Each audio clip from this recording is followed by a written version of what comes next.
Let's get down. Very good afternoon. Welcome to Sale Main Oval. This afternoon it is an absolute belter at Sale hosting Bairnsdale. It's great to have your company on this, wintry Sunday afternoon. However, the clouds are starting to break up a little bit. Conditions might just be okay in a couple of minutes' time when a game kicks off. It is a big one because Sale, the regular performers stepped up last week as they normally do, but it wasn't enough to get the win.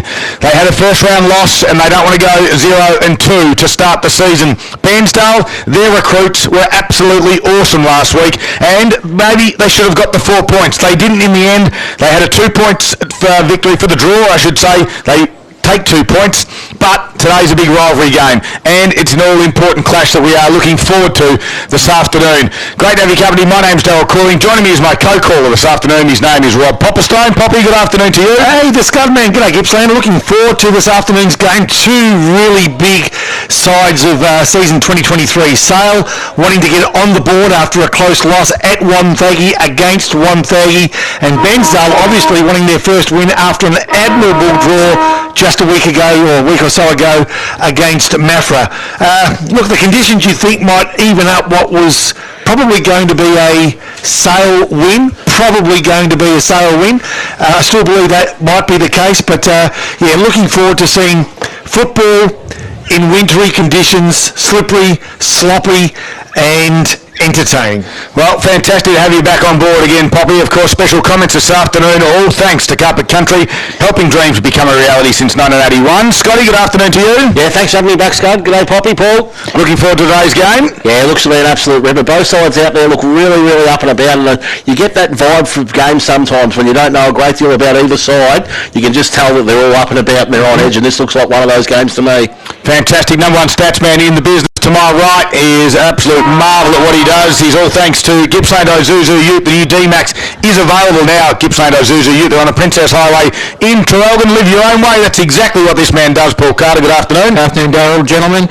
It'll be interesting to see if Bairnsdale can break that 9-game winning streak that Sale had over them over the last 4 or 5 years. Although, as we mentioned in the pre-game, they have come close a couple of times in recent years on this ground at the Nest, as it's called. And as you say, the clouds are lifting. It looks like it's going to be hopefully relatively rain-free afternoon. Scotty was down during our Gippsland Live pre-game show. He had a look at the ground and just give our listeners a bit of an update of where it sits at the moment, Scotty. Yeah, a little damp underfoot. Certainly some very wet patches out there as well. Some pooled water in the pockets, and the far side, almost directly opposite us, has got a significant puddle out there. I did see the top of a submarine poking out as the water started to abate over there, but very wet. The middle certainly very wet, and that's one of the areas where it is actually a little bit muddy with the cricket pitch in there. The rest of the ground, very green, very lush, but very wet. Well, we might be just looking a little bit later start at the moment, just 2:23 currently, as both sides are still not out in their position. Just going through our tips, Poppy, I've tipped the Magpies by 4 points. Yeah, I've tipped them by 36. I'm confident that Sale will win. I think they're a contender for this year's premiership. There's no question about that. If we had to pick our top 3 or 4, I think we'll all agree that Sale would be around about there. Mind you, I've actually got my big improver of season 2023 was in fact Bairnsdale. So, it'll give me a clearer picture of exactly what my pre-season thoughts were on this year after this game. All right, Scotty, you've gone by the Magpies by 14. Yeah, 14. I think a couple of goals in it either way, and it looks like one of those games where scoring is going to be the premium, so maybe that sort of 10-goal to 12-goal event, 14 points, Sale's way. And Paul, you've gone the Magpies by 15 as 15, well. I think the Hudson Holmes going onto the half-back line will strengthen their back line. Kane Martin will give them a bit of nip on the ball, so I think that might just be a little bit where they may have fallen a bit short last week. 2 ruckmen in the middle, Dane McGuinness for the Magpies up against Josh Wykes for the Redlegs.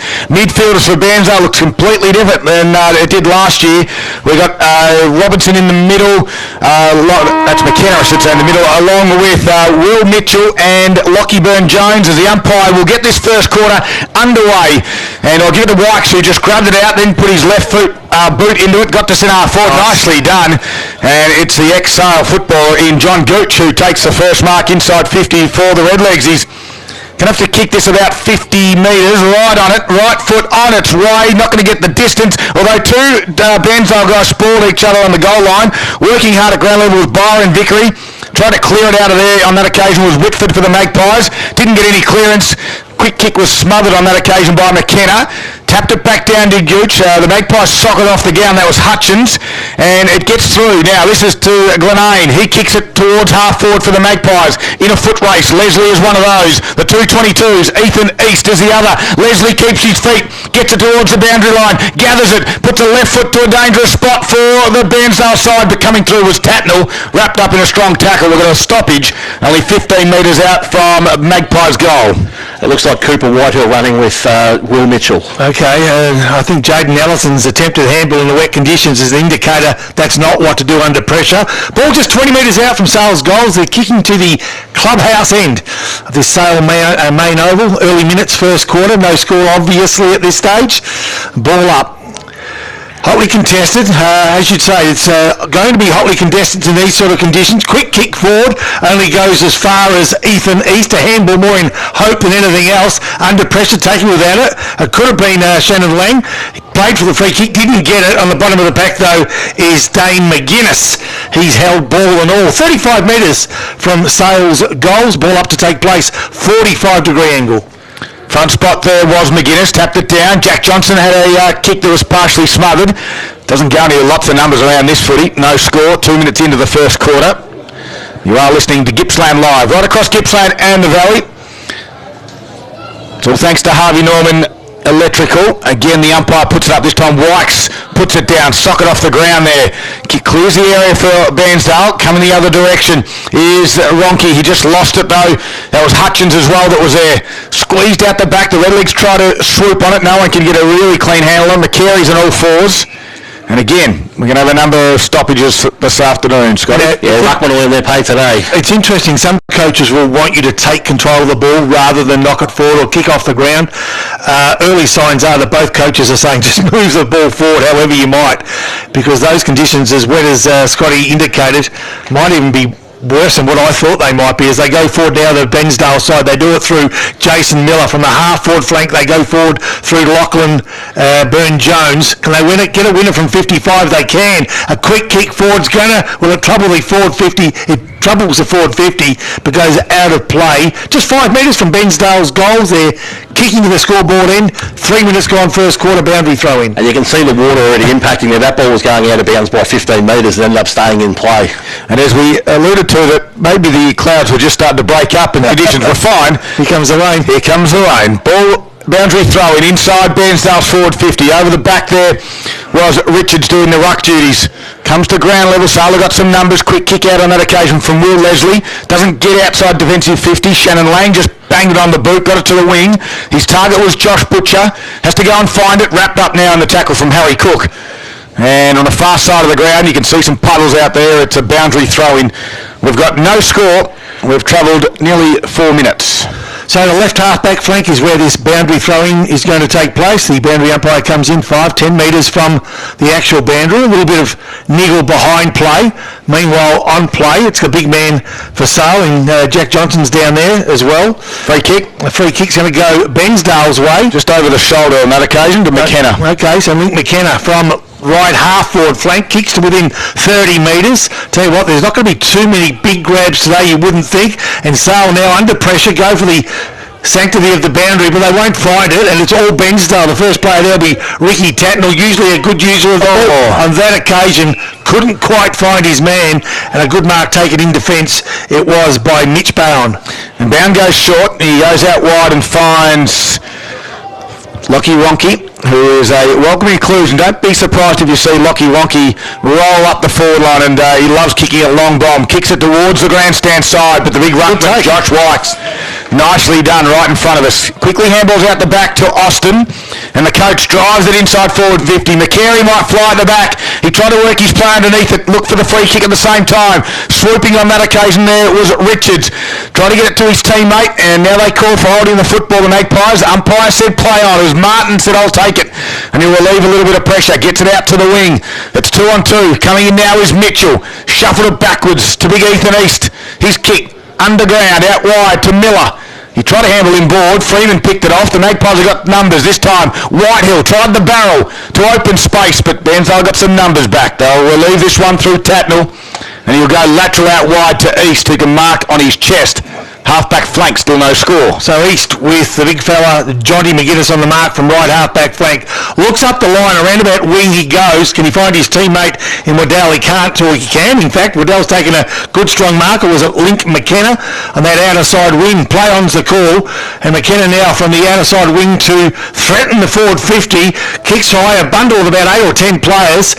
A nice mix of both sides, but Sale again, ground level, have got the numbers to win the first ball. Nicely done it is too. I tell you what, Lockie Wonky's over there being very busy. All players, they'll be beaten by the boundary, and there'll be a boundary throwing 65 metres from Bairnsdale's goals. We've been travelling more than 6 minutes and yet to bother the scoreboard. So Wykes and McGuinness again. We'll give this one to McGuinness. Comes to ground level. Miller tried to work his opponent off it. Bairnsdale shuffle the handball out, but it'll sail back through there. Quick kick on that one was from Leslie. That was Will. Eventually gets to the wing. Now they get it to centre half forward with a kick. Tatnell, though, has been reading it nicely off the boot. The winger from Bairnsdale. They go to ground. Comes out towards Bairnsdale as they quickly put it back inside forward 50. Nicely done. And Richards tries to take him on and got ran down. And Will Leslie, the two ex-AFL boys. And Leslie wins this one, squares it out wide to Whitford for the Magpies. Comes inside on the 45, dangerous, no, it's a beautiful kick. And Wallace had it, quickly gave the handball off to his teammate. That was the new recruit for the Magpies. Hudson Holmes, they get it to the wing area, shuffle the handball out the back on that occasion from War. He goes again, gives another one in board. Whitehill was there with Mitchell. Mitchell at ground level. They dive on top of him. They shuffle the handle out the back. They did well, but good, strong tackle. Play onto the umpire. Out the back there for Bairnsdale was Vickery. His kick was partially smothered. Now here comes Lang. Pops over the football. They wrap him up. Jason Miller does.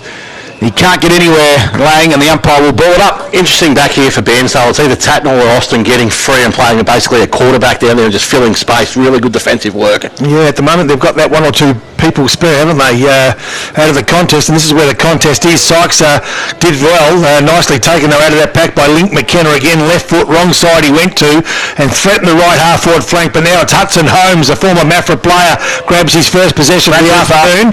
Ran too far, and he loves to run too. Yep. But Braden McCary will take the resultant free kick after that indiscretion, and from right half forward flank the Redlegs will go forward. Been calling himself the king at training too, Hudson Holmes. I've got it on good authority. Has he?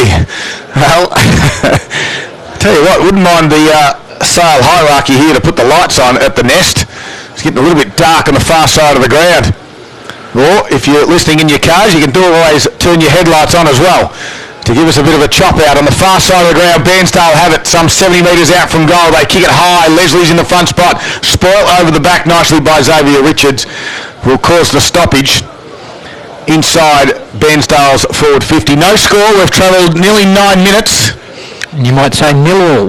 Nil all. Of course, this is the Virtue Homes first quarter action of the Gippsland League. All thanks to Virtue Homes, building beautiful display homes and homes right across Gippsland and the valleys. They quickly sail, get the handball out. Johnson gave it across to a teammate there in Whitehill. They clear it 50, but Bairnsdale was set up well. Got some numbers back there. Going to ground there was McKenna. And as you expect when they go to ground, the opposition jump on top of them, and we'll have a stoppage on the far side again. Now that rain is really starting to come down for those people that watch the Bulldogs Port Adelaide game. Getting very close to that as you look. Fortuitously, it's actually going or coming from behind us, so it's not hitting the windscreen from which we're watching this game at the moment. Not that we're in an Isuzu, but we are in a corporate box full of glass in front of us. 9.5 minutes gone, first quarter. A match between Sale and Bairnsdale here at Sale. No score at the moment. The ball will be thrown back in. 65 metres from the goals of Bairnsdale. Bairnsdale doing most of the attacking, but in really trying conditions. Pretty hard to get any flow in play. Will Mitchell's the player with the ball at the moment. Nice tackling from Allison. Quick kick forward comes from Bairnsdale. Can they get it through Waddell's kick? They can't. Ground level. A number of players are fighting hard for the ball. The free kick has been paid against Bairnsdale holding the ball. It will go the way of Sale. Deep in their defensive 50. all 45 or 50 metres outbound kicks to, well, roundabout boundary area, knowing that he hasn't got any real clear options, and Will Mitchell sees that one out. I like your description there of the flow of play. It's getting a bit like that, isn't it? It is too. And the ball being stuck on the far side of the ground is not allowing any interchanges. Both sides have got players ready to come on, but they've got to run 80 yards to get off the ground. Well, not too many big moments this afternoon. It is all thanks to Royal Bowling Club, though. If you want to catch all the AFL action, you can head into their sports lounge as Bairnsdale try to go forward again through Dennis and try to squeeze a handball. Little kick off the ground. Oscar Pike will run onto this one, snap around his body. McCary's there. So is Richard. Gooch, that is at ground level, got boot to ball, slung as he kicked it, and in the end, it went out of bounds on the full. Sale setting up to spread here and come across goals, which seems incredibly dangerous given the weather, but that's the way they're going to play. So Ronke will be the one. Does he come on the switch? No, he decides to go to the far side of the ground. Probably the smart idea in the end. Jack Leslie had to spoil that one. He was caught in the back spot, and again, Vickery, just a little toe poke off the ground. Waddell was there as well, and another free kick's going to go in the way of the Magpies. Glenane on for Martin here for Sale. They've managed to get one of the swaps done. Sale come out of the defensive 50 again. Lang was the target, overrun the ball, but you can forgive them today. Will Leslie, I reckon it could be, or was it Campbell for Sale, gets a quick kick forward. Again, they edge the ball forward, not with any real skill, but I tell you what, in these conditions, again, as I said, you can forgive them as Jared Freeman now has a look forward. He goes short, finds Shannon Lang. We mentioned a moment ago, we'll kick a roundabout centre half forward. Nice option too. Good leg too to find Jonty McGuinness. He's got a runner on half forward flank. He's got room to move. Has Kay McDonald. Will he go long or short? Goes short. Kick needed to be perfect. It wasn't. Cut off by McKenna, who handballs it off, and Bairnsdale are out of trouble, but momentarily off the half back line now. They're going to run the ball grandstand side. Can they find a winner here? They won't be able to. The boundary will beat the player with the ball, and that is Thomas Hudson, who will run the ball out. There'll be a boundary throw in. Grandstand side, centre wing. And as Scotty pointed out, an opportunity also for some players to do some interchange. Still no score on your Virtue Homes scoreboard in this first quarter. And Whitehill just giving away a free kick to Mitchell. A little bit overzealous there, Scotty. Yeah, he's definitely wearing him like a glove, but Mitchell's been good in and under so far. So Mitchell has it true centre wing for Bairnsdale. Gets called to play on now, just kicks it straight down the middle to all the goals. Gooch is the target, Leslie in the front spot, got it to ground level.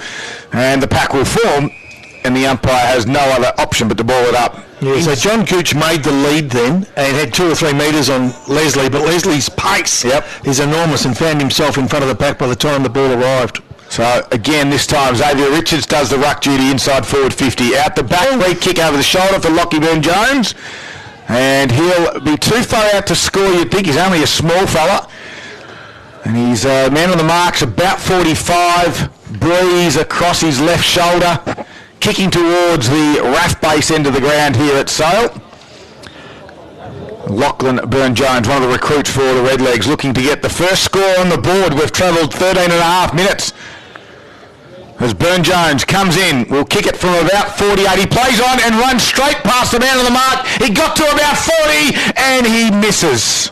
Right idea, just couldn't quite execute. Minor score the first time this afternoon, Paul. Certainly has. 13 minutes and 45 seconds, and finally we have a score on the Virtue Home scoreboard, and it's one behind to Bairnsdale. And I understand in field play why, standing the mark means that you can't move until play on, but I think when you're kicking for goal, there needs to be some leniency there because the umpire needs to call it quicker. 100%, because you're stuck there, and what should have been a 45-metre kick turned to be a 35-metre kick as Sale now with a 45-metre kick coming out of defensive 50 as a result of that point. Tackled with the ball was Xavier Richards. Quick kick forward, gives it to Dennison. Long kick towards goals. Leslie sees it through the behinds, and so another minor score inside 60 seconds after we waited 14 minutes for the first score. And the Virtue Home scoreboard has Bairnsdale 2 behind 2 points. Sale yet to score 10 inside 50s to 2 at this stage. So Lockie Ronke plays on, drives it straight down the middle of the ground. Over the top, nicely done, well read by Freeman. He tried to look for the 50. Dennison's in that area. Freeman comes to the grandstand side. He's got Allison on. It skips to him. He was able to gather and kick it over the top. Trying to get his feet back there was Campbell. Squeezed a handball. Jack Johnson put ball to boot. It's going to skid on. It's going to skid through for a minor score. And coast-to-coast transition footy for the Magpies was good on that occasion, but it's only a minor score. Virtue Holmes sees the Magpies. One behind 1 point, trailing Bairnsdale, two behind 2 points. And Mitchell off for Bairnsdale, McKenna back on. So Bairnsdale win the ball grandstand side, which is both good for us and the crowd, which is huddled in the grandstand seating here. Logan Austin was the player that brought it in. Dennison draws the player, feeds it off, and the handball wasn't as good as it needed to be to find Lachlan Byrne-Jones. They got the numbers, they got the wave, and Dennison has actually fired it up and kicked forward inside 50 now, looking for Braden McCartney. He's outnumbered 3-1, and as a result, Sale eased the pressure. You get the feeling it might be momentarily, although Allison will drop what he should have taken, laid the tackle, plans the call, and again, Lachlan Byrne-Jones inside forward 50, and Sale will run it out. They've been pretty good under pressure in the last few minutes. Nathan Whitford on this occasion, left foot, kicks toward his half forward line, fortuitously falls in the arms of Will Leslie, and now through Jack McLaren. The Magpies will go forward. Non-preferred left leg, goes to within 30 metres of goals. Can they get a winner here? They can't. Play on's the call. 40 metres from home, the field umpire will call for control of the ball, and ball up straight in front of Sale's goals. At the moment, Bairnsdale 2 behinds, Sale 1 behind. So if you're listening, don't pay any attention to the scoreboard just at the minute. It's on your Virtue Home scoreboard. Squeezed a handball out. Here's Shannon Lang. Little bit of room. Kicks around his body. Goes to the top of the square. Coming out on a big leg was Freeman. Couldn't mark it. Squeezed the handball out the back. Did Cook. Allowed Ethan East to just barrel it out. But Sala got some numbers. Glenane gives it off now. They kick in. Back inside forward 50. Jack Johnson gets round 1, gets round 2. There's your Zambrano goal that I contender. No. He's missed it, and he's disgusted with himself. Sale looked to have even the numbers up behind the footy as well, so Bairnsdale no longer have the option of that loose player. 2 behind 2 points each after 17 minutes play in the first quarter on the Virtue Hunt scoreboard. All right, let's see if the coach can't do something this time. Comes grandstand side for Bairnsdale towards the half-back line. Oh, gee, I thought a good take, but no, good attempted take it was for Sale by Freeman. Couldn't hold the ball in. Neither could Bairnsdale's Oscar Pike. Close to the line, the boundary umpire well placed, calls it out of play. Basically on the intersection of forward 50 and boundary in front of the club rooms of Sale. Sale kicking to the town end or to the lake end here at Sale. Boundary throwing was pretty good. McKenna overran it. Lang didn't. Quick series of handballs. McLaren kicked to the top of the square. Now well placed is the coach again. Logan Austin that takes a mark with the Sale goals just 15 metres behind him. Thumps it outside. Looks for McCary. It's 1-on-1. Out there with him is Nathan Whitford. McCary, Whitford does well and gets it over the boundary line. And you say the wake end, Poppy. Both ends have qualified.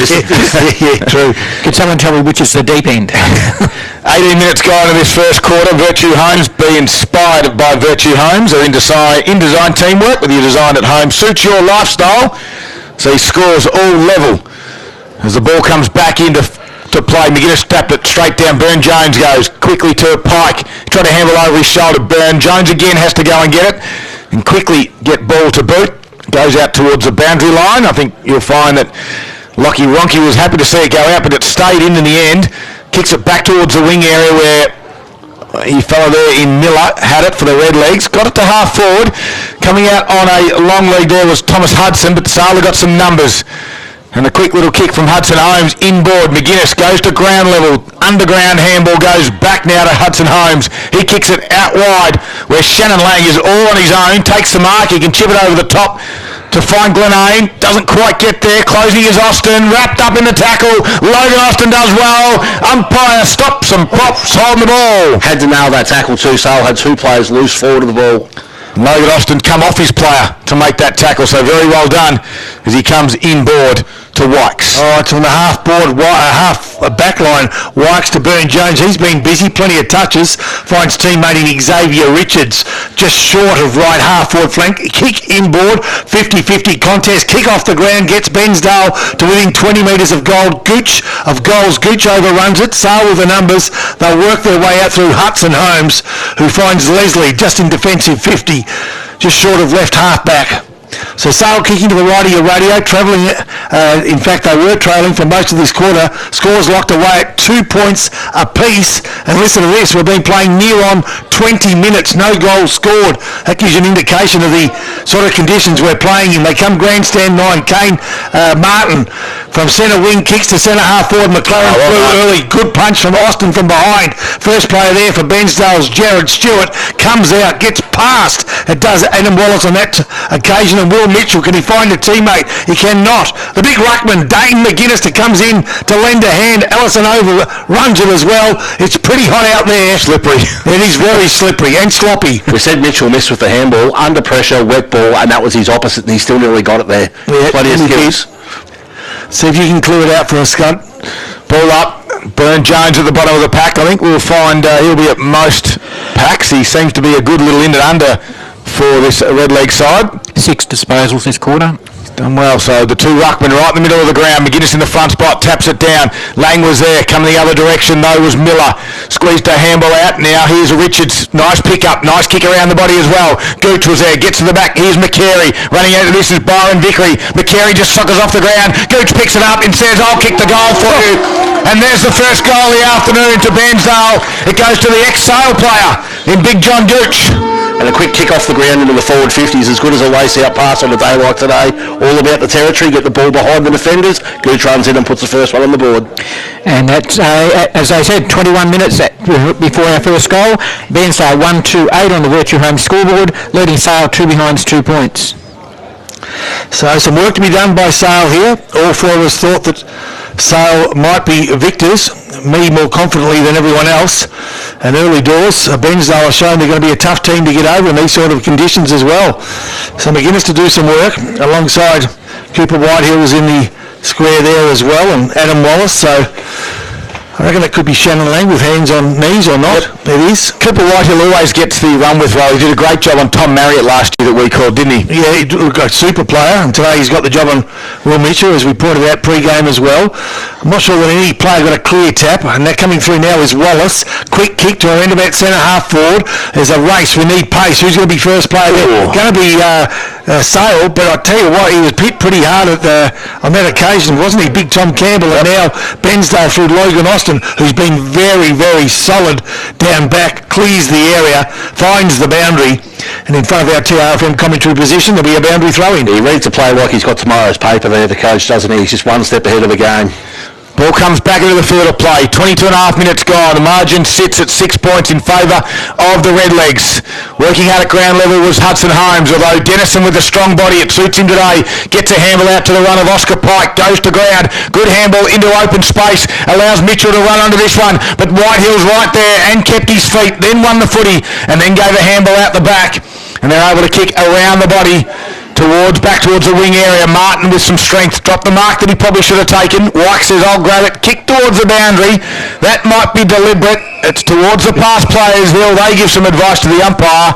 And the umpire said, no, it's all okay, let's throw it in. Yeah, as appreciated as that advice was. The ball to be thrown back in. Just short of the forward 50, Bairnsdale kicking to the scoreboard end and leading 1-2 to just 2 behinds. And deep, very deep into this first quarter now. Holding the ball decision is going to go the way of Bairnsdale, and the player with the ball is Link McKenna. He too has been busy. Kicks to the top of the square. Can he find a winner here? It's going to go find itself out the back. Has it gone all the way? That's the question. The umpire gives the all clear. Guess what that means? Goal number 2 to Bairnsdale. Yeah, gain territory rather than anything precise. He's gone for the lead, but the ball's got over the back and skids in a straight line on a wet ground. It seems to me like the quicker you can get the ball in, the more chance you're going to be to score here, because no one's got the chance to get the numbers behind the ball. And we have Bairnsdale now at a 12-point lead at the 24-minute mark of the first quarter. Virtue Home scoreboard, Bairnsdale 2-2-14, Sale 2 behinds, 2 points, and the inside 50 count for this quarter is 17-5 Bairnsdale's way. We're down line and straight into the middle too, Scud. Yep. Giving the spell for Lachlan Byrne-Jones. So also in the middle there is young Josh Butcher. So the ruckman go at it again. McGuinness tapped it straight down in the direction there of Wallace. Now we can't tell who he is. He slid through that mud area. A little kick off the ground there was from Mitchell. Half back though, Ronke picked it up. Gave a handball and the old 1-2 from Lang, got it back to him. They kicked to centre half forward. Johnson was there. Big Jack Leslie tries to tap it forward, then he kicks it off the ground. Martin's got some pace. Does he get down and pick it up? He does nicely. Handball out to Freeman. Gets around one, onto that right foot. Stewart tried to smother. Goes on the chest of Jonty McGuinness. And takes the mark on a 45-degree angle, about 45 metres out. Yeah, I'm not going to assume anything's easy today, but this is a must-kick goal for Sale. They need to get some momentum before the first break. As we said, heavily favoured inside 50s to Bairnsdale in this first quarter.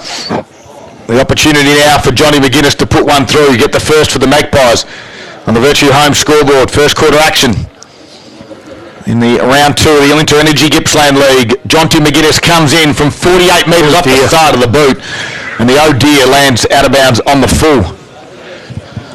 Yeah, like I said, nothing's going to be easy to say, but that's something that they've got to do, get one through the big sticks, just to calm things down a little bit in their own minds. So Logan Austin, as a result of that out of play on the full, will take the kick back in, comes grandstand side, good numbers both sides. As you'd expect, you need representation around the ball when it's so busy, and they're doing very well. McKenna tries to dive on the ball, overruns it. Jack Johnson's in there fighting hard. Shannon Lang nearly got away with it. Kane Martin tries to keep it in. Shannon Lang does keep it in. Or he went for the banana, got the reverse torpedo, but he's been taken high, has he? Yep. He has. So Shannon Lang, he kicked, let's give him the benefit of the doubt, he tried to centre the ball.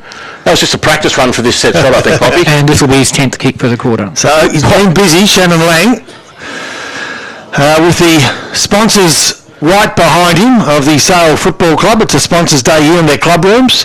He has his backside touching the fence. Wow. Right? He's got the boundary line 4 metres to his left, but it's a very deep pocket. He's going to go for the check side or the banana. He's probably practiced this a million times at training, and he's gone too narrow, but he's got another score. It's an 11-point lead to Bairnsdale, probably in the shadows of the quarter-time siren at 26.5 minutes. Bairnsdale 2-2-14, leading Sale 3 behind 3 points. And since Sale have even the numbers forward of the football, it's been a lot harder for Bairnsdale to get the ball out of their defensive 50, hence repeat shots on goal. Well, Logan Austin has had a big quarter as well, Paul. This will be 8th. Even though there is a little bit of talk that they shouldn't have these possessions as running out of the full back line, but we still count them. And other than that, he has been very good as well. He clears it at 50, and out there was Martin, and there's a big puddle that McKenna fell in. And he gets up with a mouthful of water, boundary throw in, 27.5 minutes gone. Bairnsdale had a good first quarter, 11 points in front at the moment. Are we happy with the start? Ball comes back into the field of play. Good throw-in by the boundary umpire too. Shannon Lang will run onto this one. Tatnell put his head over the football, then got driven into the ground. He's not going to be rewarded. Don't pay holding the ball. They didn't. Tatnell causes a stoppage. Well done. And the two ruckmen now. Again, we'll go at it. Wykes and McGuinness. No one really won it. And the umpire said, let's do this again, Pop. So Sale would like to steal a goal as Shannon Lang makes his way towards the bench just prior to quarter time. Only seconds away, you'd imagine. McGuinness gets front position. Not sure he got a clean tap on that. McLaren overruns it. Nicely done by McKenna. Will clear the area. Now the race is on. Freeman's going to lead the race, but cutting him down real quickly was Randall Stewart. Applies the pressure. Gets a quick kick forward, and Allison now for Sale. Pick it up cleanly. Will he handball? He does. Needs to be clean as well. Hudson Holmes comes in to lend a hand. He was taken, ball and all. Free kick taken will be made by Randall Stewart. Randall Stewart, his first and second efforts were fantastic, and now from outside wing, his kick was a little bit disappointing. Just go the way of Sale. I just noticed Mitchell coming off here. He got a hit high in that contest, full 50 for Sale, and making his way to the bench now. All right, Bound had the kick for Sale, but he kicked it straight back to Randall Stewart. Are there concerns down there, Scotty, do you think? We'll have a reassessment at quarter time. All right, let's have a look. That kick from Stewart went straight back the other way, and Hudson Holmes from Sale marks. And as you heard, it's the quarter time siren sound, and it was a good one for the Redlegs. A little bit sloppy, tough conditions here at the main oval here in Sale for this round 2 clash between the Magpies and the Redlegs. It's quarter time. Bairnsdale lead at 2-2-14. Leading the Magpies 3 behind. You're listening to Gippsland Live. All thanks to Harvey Norman Electrical Gippsland.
Yes, quarter time.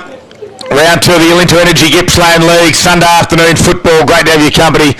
Rain has cleared again, but I'm not going to say that it's breaking up, because last time I said that, it bucketed down in that first quarter. And at quarter time sees Bairnsdale lead it by 11 points, 2-2-14, leading the Magpies 3 behind. Goal scorers in the first quarter, John Gooch and Link McKenna, who had a great kick from about 45 metres, socket off the ground, and it went through for a goal. Bairnsdale have been good in this first quarter. Scotty, what did you think? Yeah, been fantastic. Really well set up behind the ball early doors, and then Sale countered that by going man-on-man and playing a 7-man forward line later in the game, which really evened up the balance of play. I do notice, Scott, as the players go back to their positions, you won't see Tom Mitchell in the middle of the ground, because he's actually come straight back to the bench. So we'll have to watch this space on him. I couldn't get there close enough at the huddle at quarter time. I didn't have the snorkel with me. I didn't want to go too far out there and have to get towed back in, but he has gone down to the bench, so we'll watch your space on him. Absolutely. Thanks, Scotty, for Carpet Country this afternoon, helping dreams become a reality since 1981. Paul Carter, some of the key team stats just before this quarter gets underway. Well, the ones that really told the story are Bairnsdale's inside 50, 17-7, clearance is 11-7, centre clearance is 2-1, free kicks went Bairnsdale's ways 8-3. That's all thanks to Gippsland Ozuzu Ute, the new D-Max. Live your own way, as the umpire is about to get this second quarter for McDonald's underway, and he does so straight away. Up goes McGuinness. In the middle now is Johnson, but picking it up there was a ruckman. There's a free kick against Bairnsdale, will go to Sale. Why do the umpires do that? That is, point the wrong way. Yep. Jack Johnson gave the handle off to Hudson Holmes. He gives the handball to McGuinness. He kicked and then slipped the big fella. It's still got the ball inside 50. Shanneling with a perfect front and square. Squeezed the handle out to Campbell. Just missed him. Stewart was able to come in. They try to rush it over. And the whistle goes. It's out of bounds as Lang and it just got dumped. Did Lang from Waddell, and Lang just pops up. The umpire says, no, that's all okay. Let's roll it. Goes to Lang. And the free kick now is, as you said, Pop, well called. So that's just silly from Brett Waddell. After all the hard work they've done in the first quarter, they had a boundary throw in after that inside forward 50, and then give away a silly free kick for a shove in the back. This is his second chance as a check side. He is doing it as well. As Lang comes in, he's only 15 metres out. Did he make him pay? Yep, he does. He does. The Zambrero goal that I contender in this second quarter to Shannon Lang, and he goes straight to Richards as well. He's not happy, but he's got the goal through, Scotty. Yeah, good finish, and that's one of the opportunities they've had where they've needed to go back and put it through the big six. They've had 3 or 4 gettable goals and haven't been able to get one. The Zambrero goal that I contender, there it is. And I love watching Dan just dance with the sombrero back in the studio every time we call that. Fantastic work. First goal for Sale has come at the 1 minute mark of the second quarter. McDonald's Gippsland scoreboard has the Magpies on 139. They trail Bairnsdale by 5 points. Bairnsdale 2-2-14. And every time we get a Zambrero goal of the day, Danny's committed to eating a taco. So he's one down with 3 quarters to go. The ball now bounced up, or actually thrown up, isn't it? And Brett Waddell kick off the ground. Equally, or answering that kick off the ground was Jackson Grenade out of side of the ground. I tell you what, they've got some movement all of a sudden. Jack Johnson grabs the ball, got rid of it nicely, found a teammate in Whitehill. They're just edging it forward, not with any clear passages of play, but just through will. And Johnson comes up and lends another hand. Kane Martin also. So they've got 3 or 4 players around that ball really fighting hard, and each time they get a hand, a kick, a boot to it, and they gather 3 or 4 metres. And in the absence of Tom Mitchell, Cooper Whitehill's gone all the way with LBJ. He's gone to Burn Jones. Well, Jack Johnson is the one for me, for the Magpies getting things going. He's played a lot forward in that first quarter. Now been injected into the midfield himself. He thought, that's enough, I'm going in. And again, he wins another free kick from the stoppage. So early touches for Jack Johnson in this second quarter are important. His kick, it's shallow. It's going to be beautiful, though. And it lands on the chest of Leslie, though. He didn't quite complete the mark, and the umpire didn't pay it. They called play on. It's at the top of the 50 now in dispute. Here's McKenna. Just grabbed it. Left boot goes on to outer side now. Out for Bairnsdale, they try to relieve a little bit of pressure. Johnson got thrown after he got rid of the football. No free kick. Comes the other way. Hudson Holmes got tackled there by Richards it was, and we've got a stoppage on the wing. Intent's gone up here, Scub. It's starting to get a little bit niggly and a little bit aggressive for Sale on ballers. As you'd expect, I think Bairnsdale won that battle in the first quarter, so you'd want some sort of reply. They tap it down. Allison tried to run through, sorry, it was Lang on that occasion. Little quick kick, though, was nicely done by Richards. It goes to half forward, socket off the ground there by Raw. Goes inside forward 50. Here's Gooch. He's looked dangerous. Swings around. He's got a big turning circle, but the left foot kick goes to McCary. This guy can do anything from here. And he slides over for a boundary throw. He's got the room service bounce there too, good. Shouldn't he just sat up nicely on a point for him?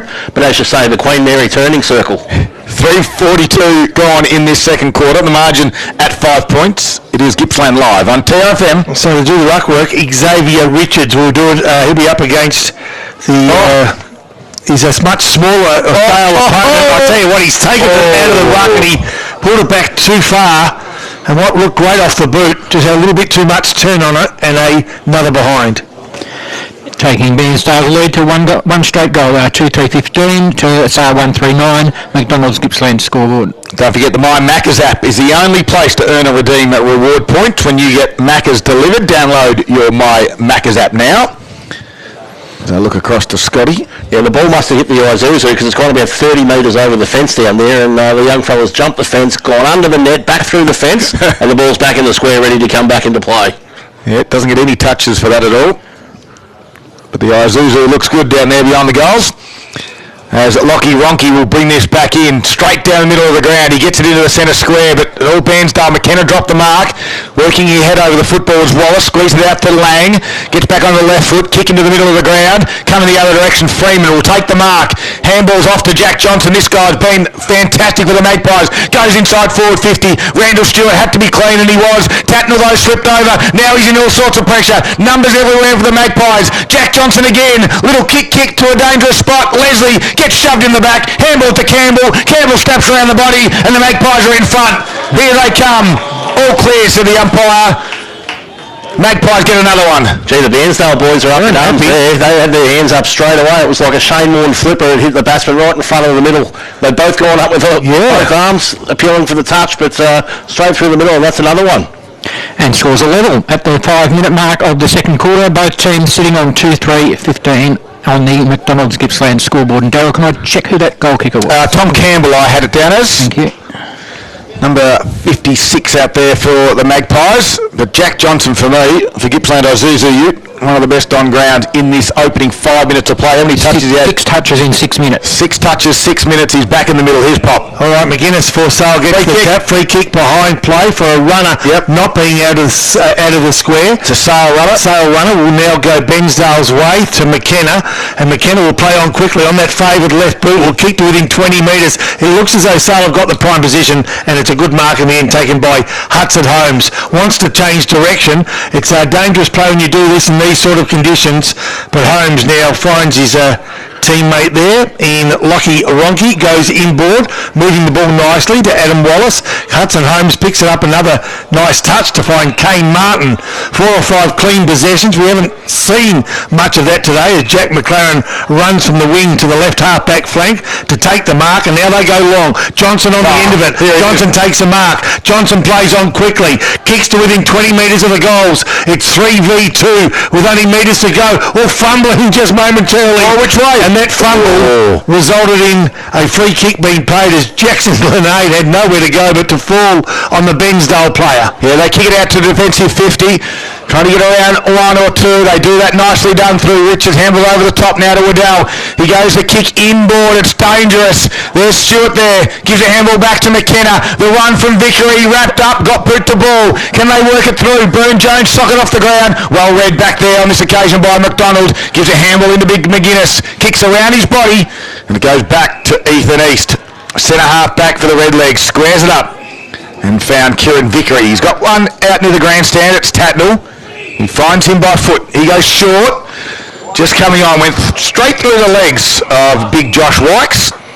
And we'll have a boundary throw in right in front of the Bairnsdale coach's box. And Scotty, we still haven't seen Will Mitchell. No, he's in that rotation that just occurred then, the midfielder ran to the bench screaming for someone to come on. I think that was Mitchell's rotation. He certainly didn't go back on the park. All right, wondering whether or not he's concussion protocol. Concussion. I thought initially it might be just a strategy to throw the tight tag he'd had in the first quarter, but I think you're more likely to be exactly what you said, Scott, is the ball now in the centre of Sale Main Oval. In fact, Sale now through Denison, Bairnsdale through Denison, work the ball forward. They do it nicely now through Thomas Hudson. In that contest as well is, from what I can see, Adam Wallace, but the umpire will take control. Also, Zoe McDonald. 8.5 minutes into the first quarter, Pop. Margin sits at scores are level. Scores are level. No margin. No margin at all. And Bairnsdale have been in this position, haven't they?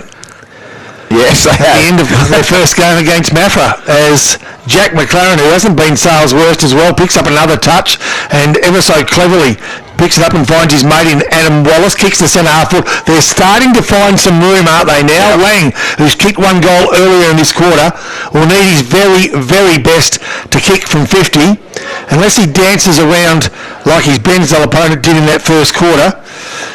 If he dances around the man on the mark, but now there's a Bairnsdale player covering that. You'd expect this might drop short. He plays on, and from 50, kicks to the teeth of goals. Oh, Mark, no! I tell you what, nearly it was the big fella, was it Jack Leslie? Yep. Nearly took it down. He was just one more grab from being paid that free kick, and now Bairnsdale, under enormous pressure in the first half of this second quarter, 10 minutes gone, scores locked away, equal to the task on this occasion. Really lost their drive across half-back since Tatnall's had to man up on someone too, Bairnsdale. We'll get some AFL scores for you in a moment. Thanks to Harvey Norman Furniture, Gippsland. Scotty's onto those. As from the stoppage, Lang, little quick kick to the top of the square. Comes the other direction. Logan Austin gathered it and then had to kick it off the ground in the end. Jackson Glenane was there for the Magpies, although it was picked off now. Look at this. And they are streaking forward. McCary's got some pace. It's one-on-one there with his opponent in Hutchins. Hutchins and McCary. Hutchins does well. He gets a little bit of support. Now he's able to pick it up and now clear it out from the Magpies, and he's going to find a target out there, and that's Will Leslie. Well done from the Magpies. Leslie comes inside on the 45. Jack Johnson for Gippsland Isuzu Ute this afternoon, one of the best performers in 10 minutes of footy. Possession number 8 for this quarter. 8 this quarter. Johnson. This kick is going to be turned over though. Bulmer couldn't mark it. Tatnall had to come in and pick it up off the ground. Left foot kick. Going to kick it back down the line. Hudson Holmes is out there on the half-back flank. Coming the other direction was Hudson. Oh, scoop. Johnson again there. Sold some candy and then eventually gave the handball across to his teammate in McDonald. Holmes lost it. Disappeared in the puddle for a boundary throw-in 11 minutes into this second quarter. And just while we've got this short break, got 109 plays 62 closing in on three-quarter time. That's Geelong leading West Coast. Harvey Norman Furniture, Gippsland stores for you around the grounds this afternoon. So ball to come back into play. Bairnsdale's Xavier Richards to do better with McGuinness for Sale. Bottom of the pack there may have been Lang, or was it Wallace? Wallace it was. Left half-back flank. They work it out now through Lang, who's kicked towards Jonty McGuinness, is it? And now Ricky Tatnall for Bairnsdale. Centre half forward. Player down, holding an ankle. Get back to that one. Bairnsdale player in trouble. As Bairnsdale now have got more trouble than they need, but they're equal to it just momentarily as Burn Jones grabbed hold of the ball, but he was grabbed hold of by his opposing number 1 from Martin. Lang picked it up like it was dry. A clever little no-look handball to his teammate in Jared Freeman, who kicks to within 20 metres of goals. Left forward pocket, kicked off the ground. Bairnsdale have got the numbers, but for how long? The pressure is relentless from Sale. They hold the ball in. The umpire will take control as a number of trainers attend to a Bairnsdale player down who appears to be clutching his left ankle. Yeah, that was Tatnall going down, kicking that ball. His foot just got stuck underneath him in some mud there, unfortunately. He's limping. He's back on his feet and limping off now. So Leslie for Sale tapped it straight down and McKenna wrapped up his opponent in a tackle. That was Jack McLaren. But of course, if that's Tatnall and Mitchell out for the game, that's a big hole in their rotation. Yeah, it certainly is, as Leslie does battle again. Taps it out wide. Burn Jones, little quick kick. Does it get to his teammate in Stewart? Couldn't quite complete the mark, but chopping the arms. We'll see the free kick. Do they play the advantage? I think they will. There they go. They've got it. They've got some open forward line. Running under this is Byron Vickery. Closing quickly is Whitford. Whitford did well, kept his feet, went the ground in Vickery. Now Whitford had to handle to no one. He goes again. Second, third effort was fantastic. In comes Waddell. They try to work it through in the middle, and Waddell will win the free kick. And he's got it right in the middle of the ground. He goes to the fat side. Hudson Holmes reads this one. Not quite taking the mark. Out the back. Thomas Hudson will dribble it along the ground and skid it through. And you can hear the Bairnsdale supporters in front of us as they take the lead by 6 points. Yeah, fantastic goal. They really used the conditions well. Knew the ball would slide on fairly truly in a wet day. Used the angle well. Kicked the ball low. Used the grass straight through the middle. That's a really important goal to stop Sale's momentum for Bairnsdale. And that brings Bairnsdale back into the lead. They lead by that one goal that Hudson has just kicked. It's 3-3-21 Bairnsdale to Sale 2-3-15. McDonald's Gippsland scoreboard, and we played 13 and a half minutes in the second quarter. Yeah, you get the feeling for a lot of that quarter that Sale was starting to assume control. We mentioned in the first quarter there wasn't a lot of good flowing football, and you can be forgiving because of the conditions, but we started to see just a touch of it in that first part of the second quarter in which we are at the moment. Now against the run of play, Bairnsdale have edged away again by that goal. McKenna now fighting hard for Bairnsdale. The result of the centre bounce again. Alison Freeman fighting hard in there. No players can get it out. I tell you what, there's 4 or 5 players lying on top of each other as the umpire comes in to assume control. And if you wanted to see some quick movement, the water boys getting out of the centre square that time were very fast. As from this stoppage, Cooper Whitehill took on the tackler in war, didn't have the football, play on to the umpire. Dennison had it, then lost it. Works again, does Dennison. Handles over his shoulder. Burn-Jones kicked it off the ground, just inside the field of play as Pike touched it, and we got a boundary throw. And Ricky Tatnell went straight into the rooms as well, by the way. As Scotty alluded to earlier, 2 players down at the moment. We'll see if either one of those comes back in Mitchell and Tatnell. As this ball gets put back into the field of play. Thrown out of that one was Wykes. Good work by McLaren to run through some stoppage and then kick in the middle of the ground. 1 bite, 2 bite in the middle there by that occasion was Stewart. Couldn't complete the mark. Martin does well. The handball for Sale. Get it out to Allison. Kicks to half forward. It gets to the back. Working hard is Campbell. Bairnsdale will look for the boundary line. Campbell wants to keep it in. He's got Freeman for support. Right on Big East. He'll rush it over, will he? Stewart says, I'll help you. I'll get it over in front of the pass players, Hill. We haven't heard Allison's name too often, but that was really clean with the wet football down there. So we've got a boundary throw in front of the pass players, Hill. They're taking a little bit of cover down there. Not as tough as they used to be. Although I'm saying that from the handstand undercover. Yeah, with your tracksuit on. Ball thrown back in, nicely done. Josh Wykes with a tap down. It's a big fella though for Sale that worked it forward, and that Jonty McGuinness. And a number of players see it over the boundary line. Intersection, forward 50 and boundary throw in. Sale kicking to the scoreboard end, and that's where the ball finds itself at the moment. All players compressed into about a quarter of the field here too. Yeah, you're not wrong. Don't tell Boxer that. Yeah, that takes a bit of explaining for Boxer. 15 and 3/4 minutes gone in this second quarter. Sale trailed by 1 goal. Yet to win of... free kick. That's a consequence of their first round loss to Wonthaggi. Free kick goes Sale's way though. It will go to Mitch Bowen. Bowen from the left half forward flank will kick the ball inside forward 50. Can he find a window? He can't. Punch forward. I tell you what, there's a free kick goes Bairnsdale's way for a chopping of the arms. And so now the Redlegs will get the opportunity to ease the pressure through Harry Cook. So Cook brings it towards the grandstand side. The Redlegs lead it by 6 points at the moment. Gooch was the target. Works hard, does Richards. Tried to handle over his shoulder. Allison, quick kick inside forward 50. Freeman got one over the shoulder. The umpire said no. Kick around the body from Burn-Jones. Lands in the hand of Oscar Pike. Half-back flank for Bairnsdale. They've had some good moments. They still lead it. Pike goes down the wing area. Gooch is a target. Gets a hand to it. Couldn't complete the mark. It comes over for a boundary throw-in. Some very heavy legs out there too, Dale. When they got the ball in, there was no spread from the Bairnsdale forwards. They just all stayed in the group and said, kick it down the line. It's only going to get harder for them. They might be down to 2 on the bench. The umpire puts this back right in front of us here. Well read there by McLaren to get it and then kick it towards his top of the 50. Ethan East and Freeman. He's got some support in Cook. He's gathered it, kicked it outside the 50.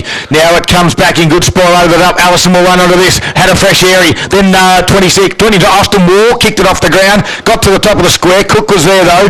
Out to Bulmer. He squares it out wide. They've got a runner out the far side. It's Kieran Vickery. Closing quickly though is Butcher. Vickery kept his feet. Won the footy, kicks towards the wing, find a teammate, he does on the stretch. Jared Stewart, quick handball to Xavier Richards, who barrels a torpedo, punt inside forward 50. Nicely done there for the Magpies of Bowen, and he's able to find his Whitford target. No, not quite. Whitford has to go again with a second effort. Handballs, Johnson comes in hard, shuffle the handball, beautifully done to Raw. He will kick around his body and Bulmer will go back and take the mark unopposed for the Redlegs. So in the half-back line for the Redlegs at the moment, Bairnsdale with the ball at the minute. They lead, the visitors do, by one straight kick, 3-3 to 2-3. And now from half forward, they go forward again. Gooch can't get a hand on it, but Dennison might be able to. He leads his direct opponent there in Jake Hutchins to the ball.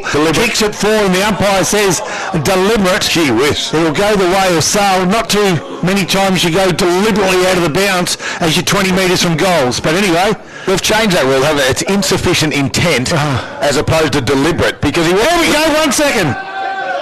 Now, what's that?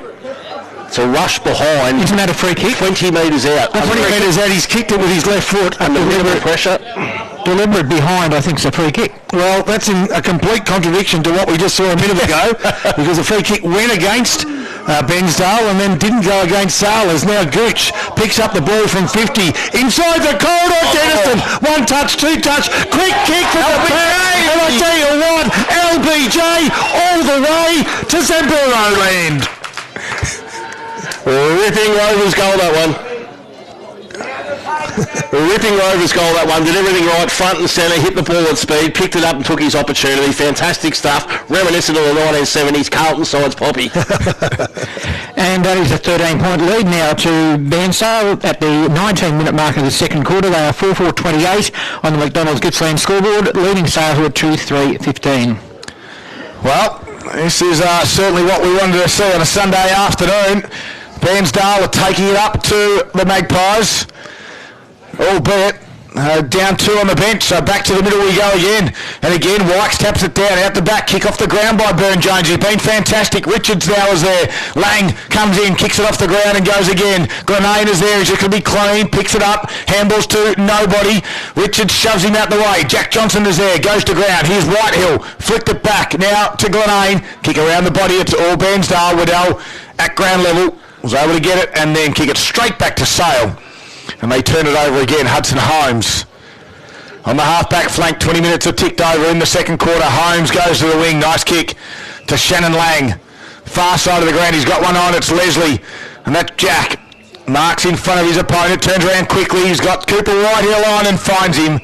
40 metres out from goal, nearly directly in front. Young Cooper's got one on as well, but the kick, a bit of a scrubber, goes along the ground. Campbell attacked at a pace, then left it behind. Squeezed a handle out the back to Austin, to McKenna. Kick around the body, and Leslie fell over. Bairnsdale got some numbers. Waddell gets on the end of this one and finds Richards on the wing. 1, 2, 3 bites, over it goes, and we'll have a boundary throw-in.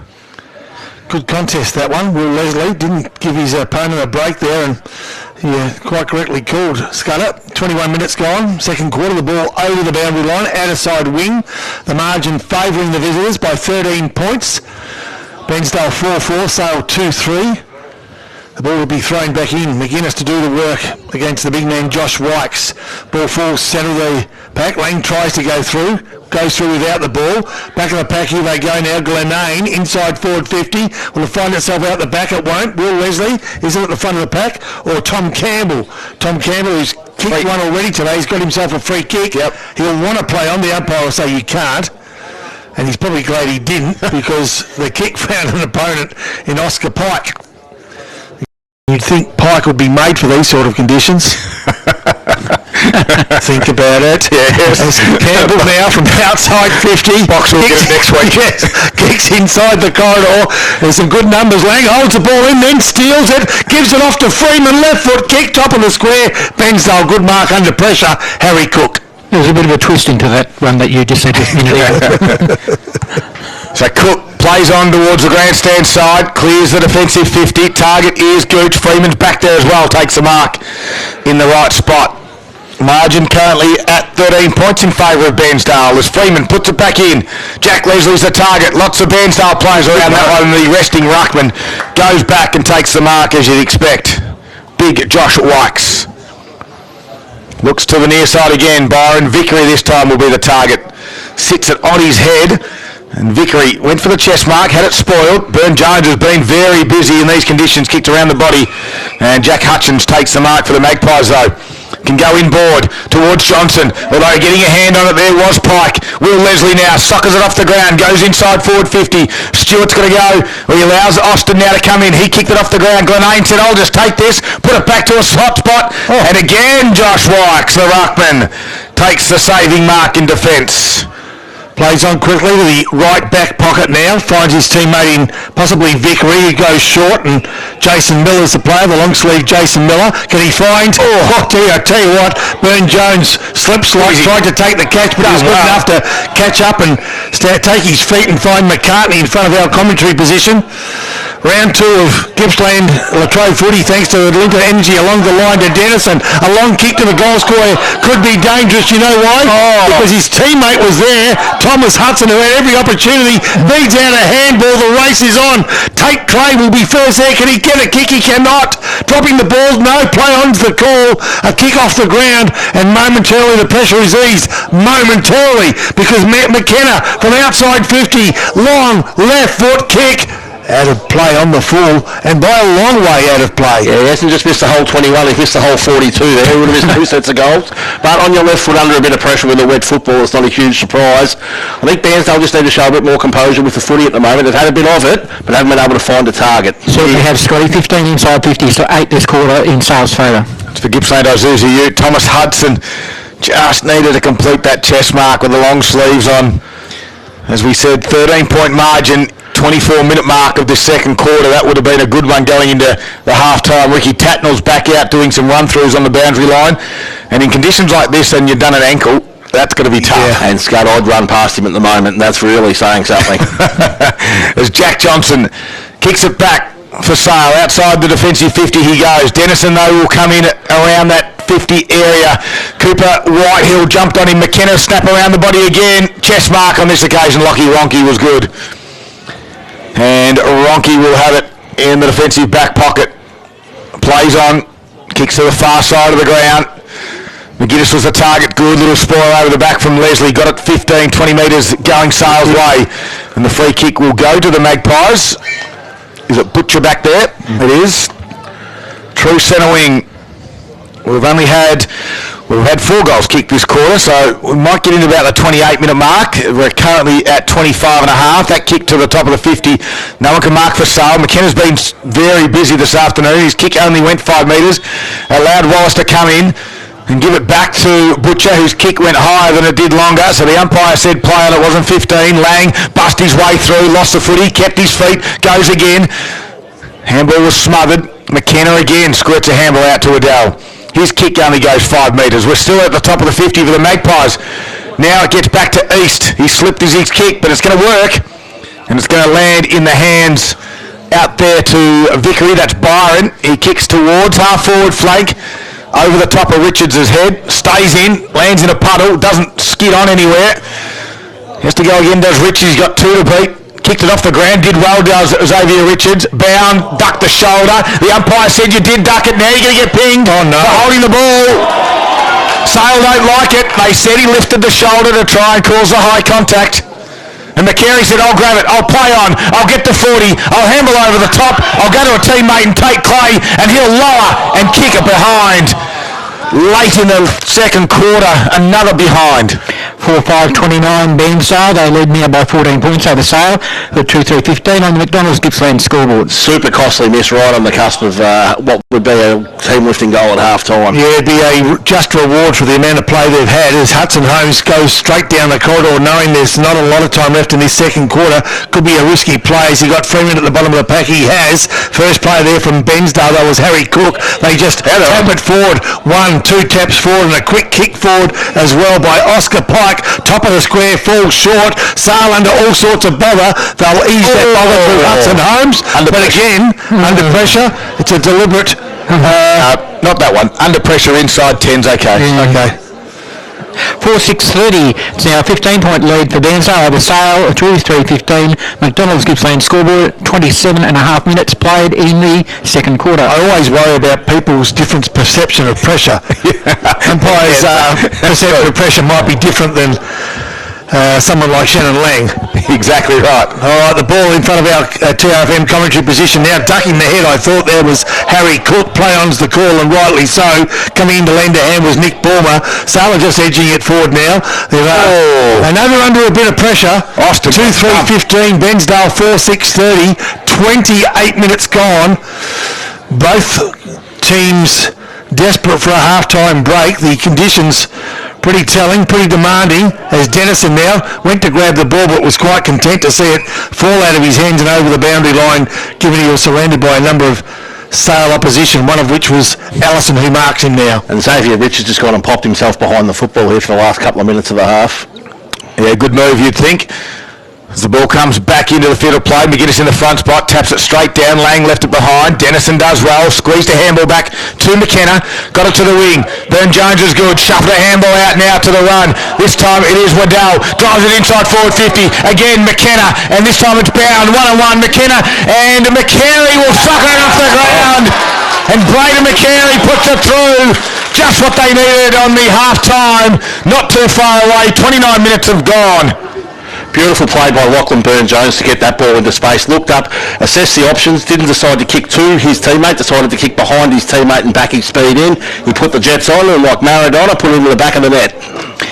And that takes Bairnsdale to a match-high 21-point lead at the 29-minute mark of the second quarter. Bairnsdale 5-6-36, leading Sale 2-3-15. McDonald's Gippsland scoreboard. Well, I've got some good movers, and for me, for Gippsland Isuzu Ute, Lachlan Burn-Jones is clean. They suit him. Nathan Dennison's tough around the footy.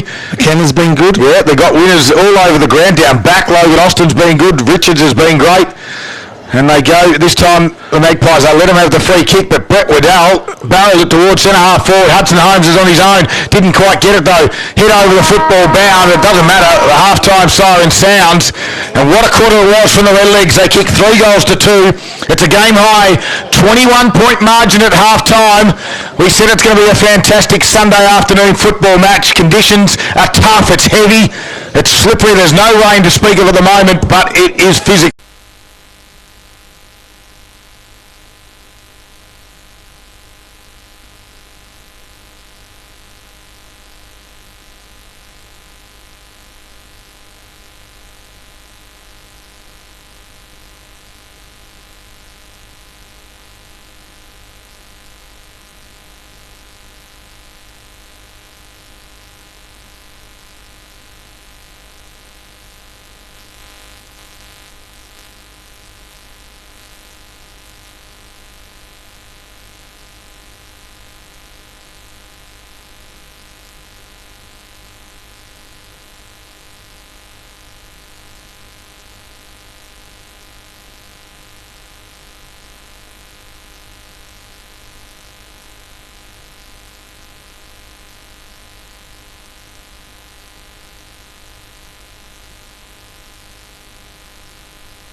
And right on cue, the umpire will hold it up for the third quarter, all thanks to McDonald's, and this third quarter is underway. It's a 21-point margin in favour of the Redlegs. McKenna tried to squeeze his way through, so did McLaren for the Magpies. Wrapped up, Bairnsdale seemed to get it going their way through. Burn-Jones, he little soccer off the ground, doesn't go 15, surely that'd play on.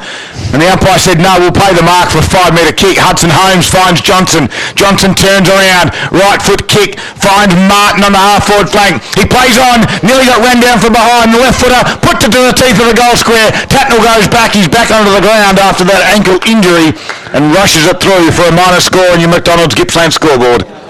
Really good spoil there it was, wasn't it? It appeared as though Freeman might have the mark, but quite composed under pressure. Bairnsdale defence as they come short to Randall Stewart, left back pocket in front of the Sale Club rooms where they're entertaining their sponsors today, hoping that they get a win for their sponsors. Also half back line, Bairnsdale with the numbers at the fall of the ball, which has been probably the order of the day, fighting hard. McKenna in there, nicely done though. Quick kick out of defence by Xavier Richards, comes towards the boundary, and being beaten by the boundary was Oscar Pike, who was first player there for Bairnsdale. There'll be a boundary throw-in. And it's good to see Tatnell back out on the park, but I'm not going to say that he's going to last the rest of the second half because he does look very, very proppy out there. Mitchell done for the day. As repeating a little bit earlier, looks to be concussion. Oh, good work by McLaren, little sidestep. It doesn't get through Richards. Does get a handball away though. Allison squeezed one to the coach there in Johnson. Went back to Leslie. His kick over the top of Lang. Freeman was there for support. Stewart's got 3 to beat. He want the boundary. He did well. And the youngster Randall Stewart found the touch. We've got a boundary throw and they reset the Regal Legs. They led it by 20 points into this third quarter. Boundary throw in grandstand side at the Sale Main Oval here this afternoon for Sunday afternoon football on TRFM. Balls come back into the field of play. Lang in the good spot. Bust his way through. Kick was smothered by Vickery. Somehow it ricocheted from Martin to Lang. And now turning around is Leslie. Slipped as he kicked. It's going to come off. Campbell goes back with the fly. Takes the chest mark. And Tom Campbell can look to get his second, become the first multiple goal scorer in this game. It's funny how if you play in front, it falls your way sometimes, doesn't it? Absolutely. And Lang attacking it hard with Martin as well from the stoppage was good also. And Thomas Campbell, as Poppy just said, right in front of the Sale sponsors this afternoon in their social rooms, kicking towards the hospital end of the ground. Tom Campbell only 30 metres out from goal. Right foot straight through the middle, if you don't mind. And that's the one the Magpies needed to kickstart this third quarter. Yeah, crucial to build early momentum in this third quarter and get up and about amongst themselves. The supporters getting involved is great, but just have a bit of self-belief to get that early goal and get back within touching distance. And brings Bairnsdale's lead back to 14 points. We've played 3 minutes into the third quarter, and Bairnsdale sitting on 5-6-36, which was their half-time score. Sale now 3-4-22. McDonald's Gippsland scoreboard. And world record for rotations inside of 3 minutes. Sale have already made 3 changes. Interesting though, isn't it, when if there seems to be more crowd support for Bairnsdale when they score a goal than there does for Sale. We are closer to them, maybe. Yeah, maybe. Take a listen if you're listening. Yep. To our call this afternoon. Next time Bairnsdale score a goal, to what you just heard when Tom Campbell scored a goal. Ball back in the centre now. Nicely worked forward it was by Sale.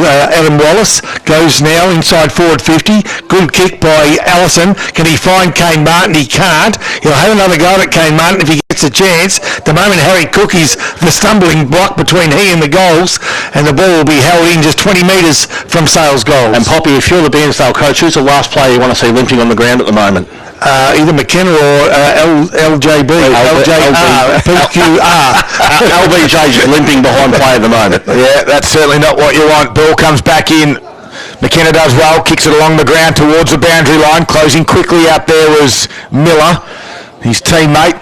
Down at ground level with Austin War as well. Again, the umpire will ball it up. This time it's out the top of the 50. That's Sales attacking 50 at the moment. They've already got the opening goal in the quarter. They've reduced the margin to 14 points, but they still trail. And the Rucks go at it. Wykes does well, taps it out. No one can get a clean handle on it, as you'd expect on a day like today. It's tough in the clinches. It's good old wet weather country footy. And we've got a ball up. 55 metres out now, out from Sale's goal. All right, let's see if we can't get a clearance here. Good work by Lang. He tried to clear it. Kick off the ground by Bairnsdale. Manages 15 or 20 metres. They gain another 10 or 15 metres, and now the race is on in the centre of the park. Good, desperate work. Kane Martin kept his feet. Handballs off, and off they go, Sale. They've got a little bit of room to move now. I reckon that could be Tatnell, who has the ball now. He's got a teammate on the lead inside 50. Oh, good kick. What perfect kick in tricky conditions. I thought Sale had the flow of the play then, but Tatnell came in, composed under pressure, straightened up onto the right foot, and a nice lead it was by as a consequence of a handball from Adam Wallace. Found Tatnell, and now Tatnell finds Braden McCartney, who's going to kick from McCary from 45-degree angle from about 40 metres out. Yeah, Wallace made the play on the wing area and just missed that handball, which allowed Tatnell to come through, Pop, and gives McCary his chance for his second. So McCary now from 45-degree angle, 40 metres out. Wow! Nice kick off the boot. Oh, no! Tell you what, that's run left to right very quickly. There was bunches of Bairnsdale players starting to celebrate, and it's run 2 or 3 metres, hit the right upright. Ollie Florence certainly celebrated. 5-7-37 is the Bairnsdale score now. They lead by 15 points at the 6-minute mark of the third quarter. McDonald's Gippsland scoreboard. Lockie Ronke goes bang, puts it in the middle of the ground at Sales made over. Big spoil from the back from Cook, but they just push Leslie in the back. And the big centre half forward wins a free kick, kicks to half forward. Does it get to a teammate? It does, and this time it's McDonald. Butcher, sorry. He played on there, got ran down from behind. Gee, I thought he got a handball out. That's that support here. Shannon Lang, look. And they're going to get back into Lang. It might be reversed. No. Another 50. There's bumps. Another 50. Right in And Lang and White, meanwhile... It should be 250s, really. Bulmer says, I'll just play on. Kick it inside forward, 50 they go. Big fly from Tatnall at the back. Holmes is under pressure. LBJ! Oh, he's given him one behind play. Soccer's off the ground. Someone's given someone behind play. It doesn't matter because Lachlan Burn-Jones has got two and the Redlegs are up and about. And that was very similar to what Poppy described beforehand. Get the ball behind play, have the players running into the open goal, and LBJ with that turn of foot. He was limping not 2-3 minutes ago at one end of the ground, and then he goes in there like Winks and kicks it off the ground and puts through a very important goal. There's nothing like a ball sitting in the middle of the goal square to make you forget those injuries, though, is there, Scotty? 7-minute mark of the third quarter, 21-point lead to Bairnsdale on the McDonald's Gippsland scoreboard, 6-7-43 to 3-4-22. And I can tell you right now, Shannon Lang is looking for a body to hit in the contest if he can do it fairly. At Grand Level, though, LBJ feeds it off and Bairnsdale clear the area now. Inside forward 50. 1-2 attempts to mark. Oh, falls for Gooch. Dances around one. Handballs. Can he find Tatnall? He can't. Tatnall dropped what he could have taken, but you can forgive him given the pressure he was under, and eventually the free kick will go Sale's way. Behind play, there's still a little bit happening. A 50-metre penalty. Against Brett Waddell, that's another one.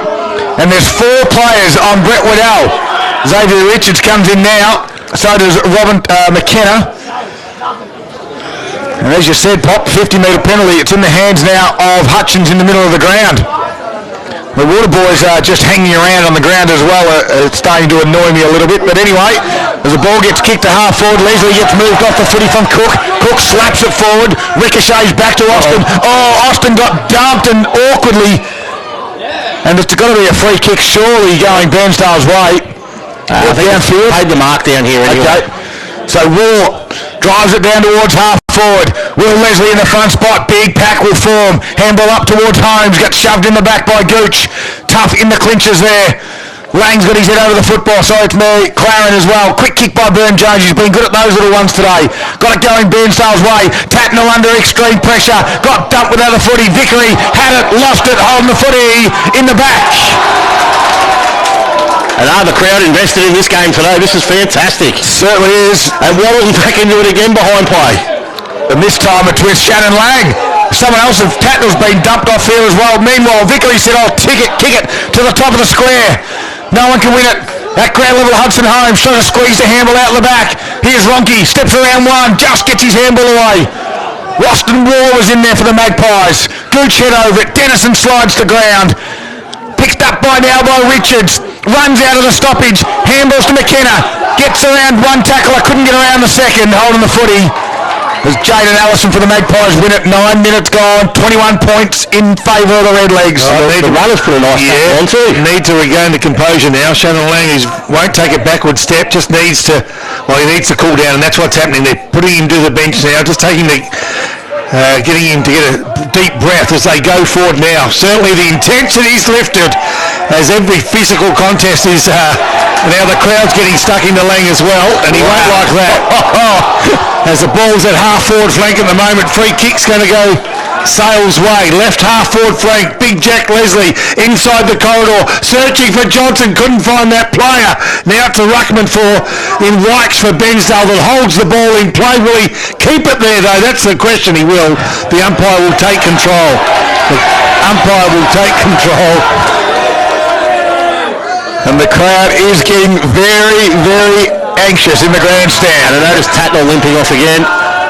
As they go forward, McLaren's quick kick, top of the square, falls in the arms of, is it Logan? Yep, it is. Logan Austin plays on quickly, puts his team under pressure, but tells him to kick long. Randall Stewart, he kicks outside 50, only momentarily. They're outnumbered 3-2 over the outer side of the ground, and McLaren is usually pretty busy. Now feeds it off to Cooper Whitehill. Can he get a handle on it? Well, he cannot. It comes off the boot now to play in the full. The free kick will go Ethan East's way for Bairnsdale, just short of right half back. Touch unlucky there, but it's exactly what Bairnsdale needed, just to get their hands on the footy and possess it for a while and just calm things down. Well, Ethan East drives it back down towards the wing. Gets over the back. McCary tried to sock it off the ground, got stuck in the puddle. Sale had to come in. Johnson handballs over the top now to the runner. He's going to be gone, holding the footy, you think. It is. Good tackle. Free kick will over go to John Gooch. It will be. right on centre wing. Quickly moves the footy forward to McCary, who ran on. He's 60 metres out from goal. It's 1-on-1 in top 50. McKenna's all on his own. Behind play, another fight going on. Can't quite mark it. And McKenna dropped the mark that he should have taken in the end on his own. He actually tackled his opponent as they streamed into the forward 50 and kept him out of the play.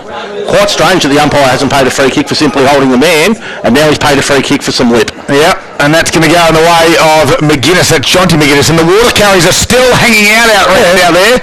Get them off the ground if they're not delivering water. They're just sitting on the half-forward flank having a chat. Yep. You see that? There's three of them. That? And the umpire's now saying the free kick's got to be paid up the field where the whipping off was done, so rather than where the ball was. So Sale advantage by the free kick and about 45 metres of territory. All right, Jack Johnson is the one. 12 and a half minutes gone in this third quarter. Things are heating up. He plays on quickly, handled across to Will Leslie, gets it out wide, and Wallace takes the mark just inside the field of play. The Magpies are under pressure. They trail by 21 points there. Lost their first game of the season. Now they trail by 21 in this third quarter to a rival in Bairnsdale. Well, I'm counting 1, 2, 3, 4, 5 water boys on the ground. Hey, yep. Paul Carter's the stats man. Yeah. On a day where water is probably the least thing you want. They don't have to, and that's a record for this ground in a third quarter. Ball comes in at ground level. Johnson did well. Handle out to Martin, just left it behind. Little kick off the ground. Allison was good. Gave it back to Johnson. Burst inside forward 50. Handle over the top. Leslie, while he needed to take it, he tapped it over his head, and there was no one there. Now he looks for the free kick.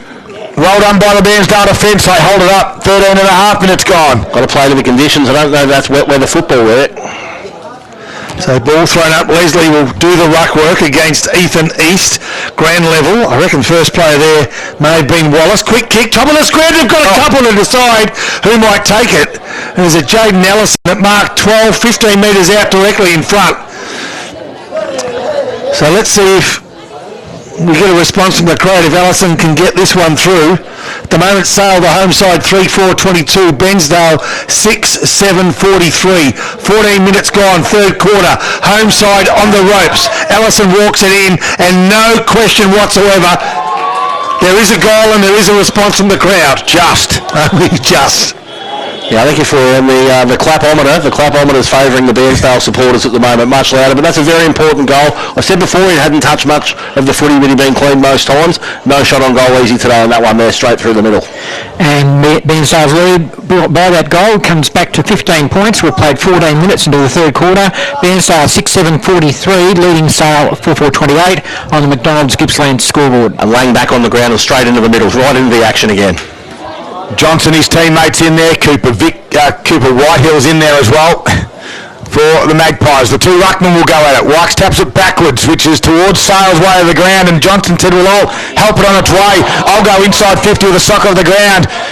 Bulmer missed it, and then the coach Austin kicked it out, but Sale got some numbers back here. Now Bulmer has to go and try and clean it up. Whitehill had a fresh area. Wall was able to pick it up, kick down towards half forward, reading it nicely as Hutchins takes the chest mark. Does he? Yes. With a couple of bites, and Jake Hutchins at half-back flank will come inboard. Dangerous kick, and it's not going to get there, although dropping the mark was Vickery. Kicked off the ground there by War on that occasion. Gets to Bulmer. His handball over the shoulder to Burn Jones. He's in trouble. Freeman's got him. Tackled him, holding the footy. Now the Magpie supports up. Yeah, big strong tackle there. Very important to get the ball and lock it in your forward 50 when you get it down there. That's exactly what he's done. Jared Freeman, 2 kicks away. Goes to the pocket direction. Leslie's the target. Stands tall. One hand up. Gets over the back. Vickery did well. Nice handball to Waddell. He just barrels it out of his defensive 50 and says midfielders go and get it. It gets to the wing. Slipping over was McDonald for the Magpies. Allowed him to come in. Gooch has it. Kicks around the body. It's a foot race. Running clear is Hudson. He slips. He falls. Sale converge on him. They got numbers now. Holmes picks it up and relieves the pressure to Leslie. So Leslie on the half-back flank, left back flank for Sale. His side trailing by 15 points. Deep into this third quarter now, 16 minutes gone.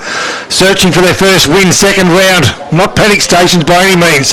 The pressure is absolutely on though, as Johnson tries and he runs without it, but he's got enough time to walk back, pick it up, get a second chance. Goes towards Leslie, comes off the boot, and fortuitously falls to the right side of the line as far as Magpies fans are concerned, and out of play, a boundary throw-in to take place 55 metres from Sale's goals. 17 minutes have gone.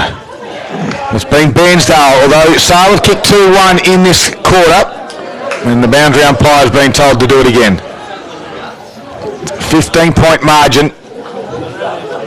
A secondary throw-in. The next 10 minutes might just tell the story for both sides. As the tap goes Sale's direction, little kick off the ground. There was from Lang. Comes back out. Waddell's going to pick this on up. Wouldn't be surprised if they crunch him. Johnson tried to, but the boundary line beat him.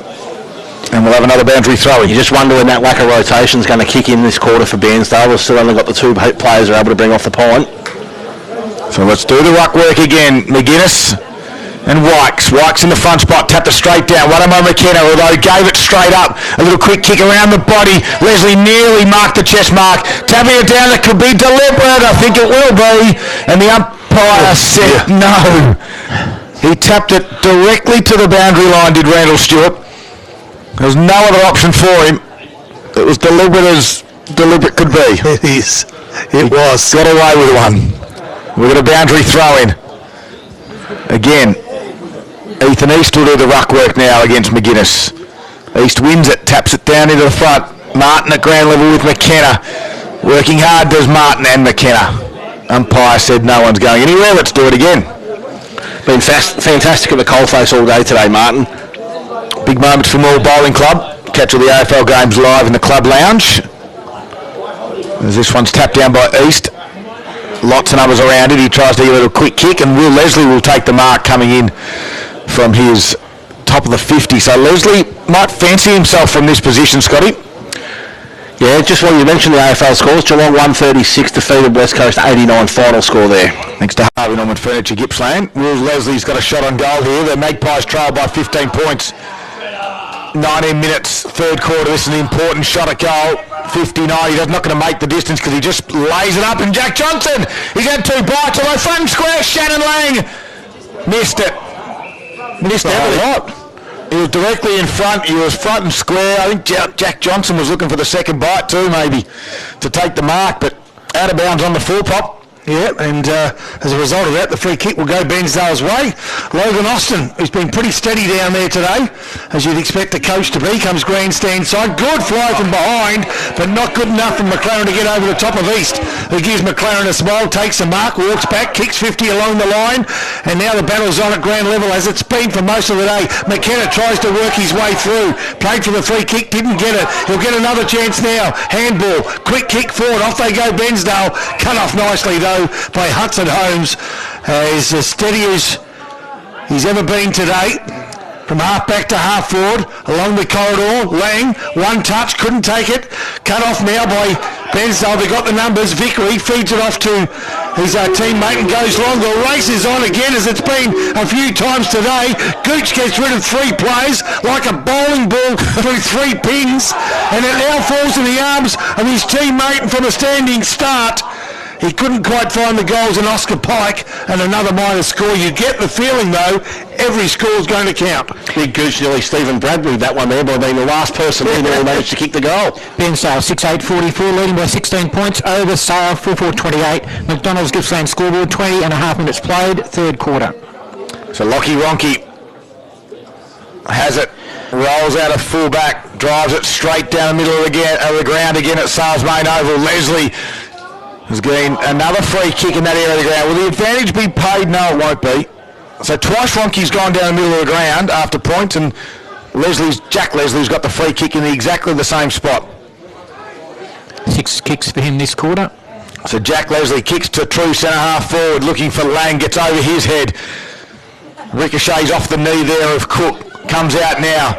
Here's Pike at ground level. Richard slipped over. Allison just coughed it back up to Cook. He got slung around in the tackle after the football. He got rid of it. Working hard was Johnson. Handle out to Cooper Whitehill. His kick around the body. Goes towards Freeman. Hits his toes. Bounces up. And then takes out the tackler coming the other direction from the Bairnsdale side. Vickery does well. A little chip kick over the top. Just the required distance. And Pike takes the mark, although his kick is a poor one. This is Kieran Vickery. Rolls around to the right foot, kicks to half forward. Gooch and McCary the target. Big spoil from the back from down. Gooch had to do some roving work, then wrapped up McLaren in a tackle. Strong tackle on Jack McLaren from John Gooch. Sale still not playing a goalkeeper behind the deepest Bairnsdale offensive player here, which is strange. We've only had 3 goals kicked in this quarter. We've travelled 22 minutes. And McGuinness tapped it down. Lang working hard at ground level. Gets his kick away towards the wing. Freeman and Vickery's been a good battle. Gets close to the boundary line. Lang tries to keep his feet. Vickery wraps him up. And no free kick. Umpire will ball it up. True centre wing. A metre in from the boundary line. Here's Rob Popplestone on TRFM. Right, break away from contested possession here. Here we go, a stoppage. Who's going to be McGuinness from the back? Can't get a handle on it. The big man White's got first hand down. Player taken out of the contest, and it was our man, LBJ, who hit the deck and called for a free kick, wasn't paid. Wykes gets front possession, takes the ball, handballs quickly. McLaren left foot kick towards the corridor. Underneath it, not taking it, was Allison. Tell you what, there's not much room to move. Dennison didn't hit the ball, and neither did Cooper Whitehall. They both took a short step, waiting for the other to make the mistake. Now a free kick being paid against Dennison. It's going to go the way of Will Leslie. So Will Leslie, grandstand wing side. Deep into the third quarter now, 23 minutes gone. Sale 4-4, Bairnsdale 6-8. Kick to right half forward flank. Lang dropped possibly what he would like to have taken, but the slippery ball today makes it tough. Spills over the boundary line, right half forward flank. And just what we need, an extra level of complexity in the ball now, coming out of the shade into the sunlight. Like it wasn't tough enough already. Half forward flank. Sale into attack. Nice tap down by McGuinness. He was riding Wykes like a cowboy would ride a wild bronco. We got another stoppage. That was interesting because both ruckmen were on their knees at the time the ball got to them. And McGuinness and Wykes. McGuinness gets the tap again. Nicely done. Who was that? Back in the pack with Glenane. Haven't called him a whole lot today. We have this bloke though in McLaren. He's going to get another touch. Got a handball, then a quick kick. 10 metres. LBJ, the centre of the pack. I'll get them right by it's only 3 initials. It's like ABC. I mean, surely. Now, grandstand wing, kick to half forward flank. McGuinness again, front of the pack. Out the back, they've got a few options. Yep. Handball, Lang takes on the tackler. Gets off the handball to Leslie. Oh, it's close to being out of play. It will be now. Just 20 metres from Sales goals as a consequence of Logan Austin tapping the ball over the boundary. Yeah, great tackle too, wasn't it, from Logan Austin as well on Shannon Lang. He was about to run clear. And we've got another boundary throw, just about ready to tick over to 25 minutes. Sale still trouble. Kick off the ground there from McGuinness in a dangerous spot. Bulmer goes back. Campbell's there as well. Again, it goes over for a boundary throw in the margin. Currently it's 16 points in favour of Bairnsdale. The ball, though, sits inside Sale's forward line. If they can get one here. And the Magpies get on the move from the stoppage. Tapped out the front from Wykes. Try to kick it off the ground. He had a fresh area in the end. Righto, Poppy, this is McLaren. We're going to set up for McLaren here. He's going to be the one bursting through at speed. All right, let's go. Just trying to shake a fairly hefty tag at the moment. Lang's helping him. No, I think McLaren's helping Lang. Yep. Although he didn't quite get it. Wykes had to kick it off the ground. There is Lang. Wallace it was. Handballed out towards Cooper Whitehall. He'll kick towards the hot spot. Johnny McGuinness kicked off the ground. Soccer! Jack Leslie, if you don't mind, it just fell on his foot and then he turned around and put it through. Yeah, he's done everything right there. He's held his position. He stayed goal side of his defensive opponent when the opportunity came. He slipped the old slipper into it and got it straight through the big sticks. And it doesn't matter how, it just matters how many. And that's a key one right on the dawn of three-quarter time.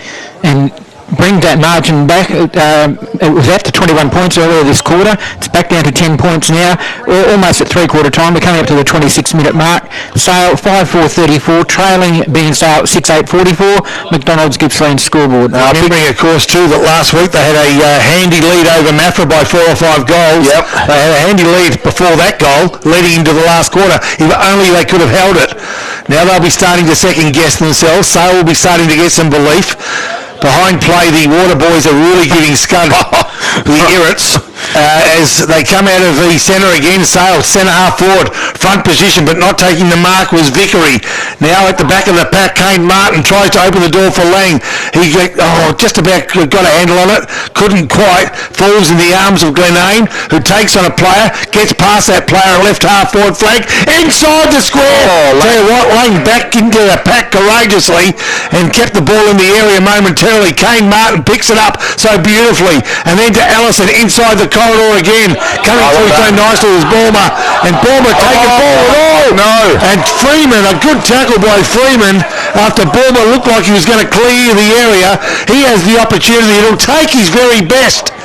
I remember in the conditions last year against Leongatha, from about this distance he battled just a touch, but he's capable. 44 to 34. Freeman can edge his sides. The kick's paw is going to fall short. Wykes, it's been touched off the boot. Play on's the call. A kick off the ground. Big Leslie just looked as the ball came out through East, and now having to wait under the ball for a long, long time was Oscar Pike, but coming over the top was Jared Stewart that takes the mark. 27 and a half minutes gone. They still lead by 10 points, Bairnsdale. Kicks to the wing. Sale got some numbers out the back. Hudson Holmes, though, kicks it directly out of bounds on the full. And now finally the water carriers get off the ground. About time. Free kick will go to Bairnsdale. No one on the mark if he wants to play on.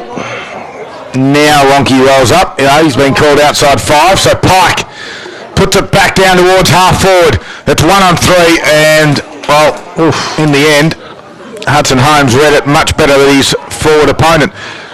Half-back flank, Hudson Holmes takes a breath. Looks in the middle of the ground. He can find Johnson. I don't know how he gets that much space. He turns and goes and kicks out to the other side on the fat side where Shannon Lang is. He can kick around his body. It's a bit of a scrubber. Boomer, his last couple of efforts have been great. Gathered it, kicked it out towards those water carriers. Get off the ground! It goes towards the boundary. It's deliberate. It's gone 70 metres on the trickle. If it had gone any other part of the boundary line, it would have sat in a swimming pool. And that one trickled over. And it was deliberate out of bounds.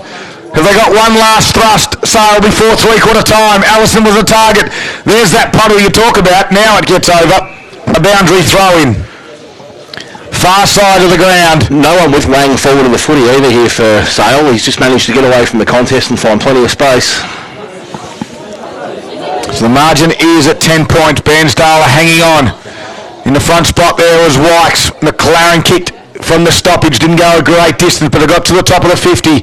Lang tried to get his head over the football. He's so good at keeping his feet. Allison was able to receive the handball kick around the body, and there's Bulmer again. In the last 4 or 5 inside 50s, Bulmer's been really good. There's a three-quarter time siren sounds, and Sale kicked 3 goals to 1, but they still trail. It's a 10-point margin at three-quarter time. Bairnsdale 6-8-44, Sale 5-4-34, and we've got 1 to go. Stay with us on Sunday afternoon footy. It's going to be an absolute belter with 1 to go. It's Gippsland Live, and we do it for Harvey Norman Electrical Gippsland.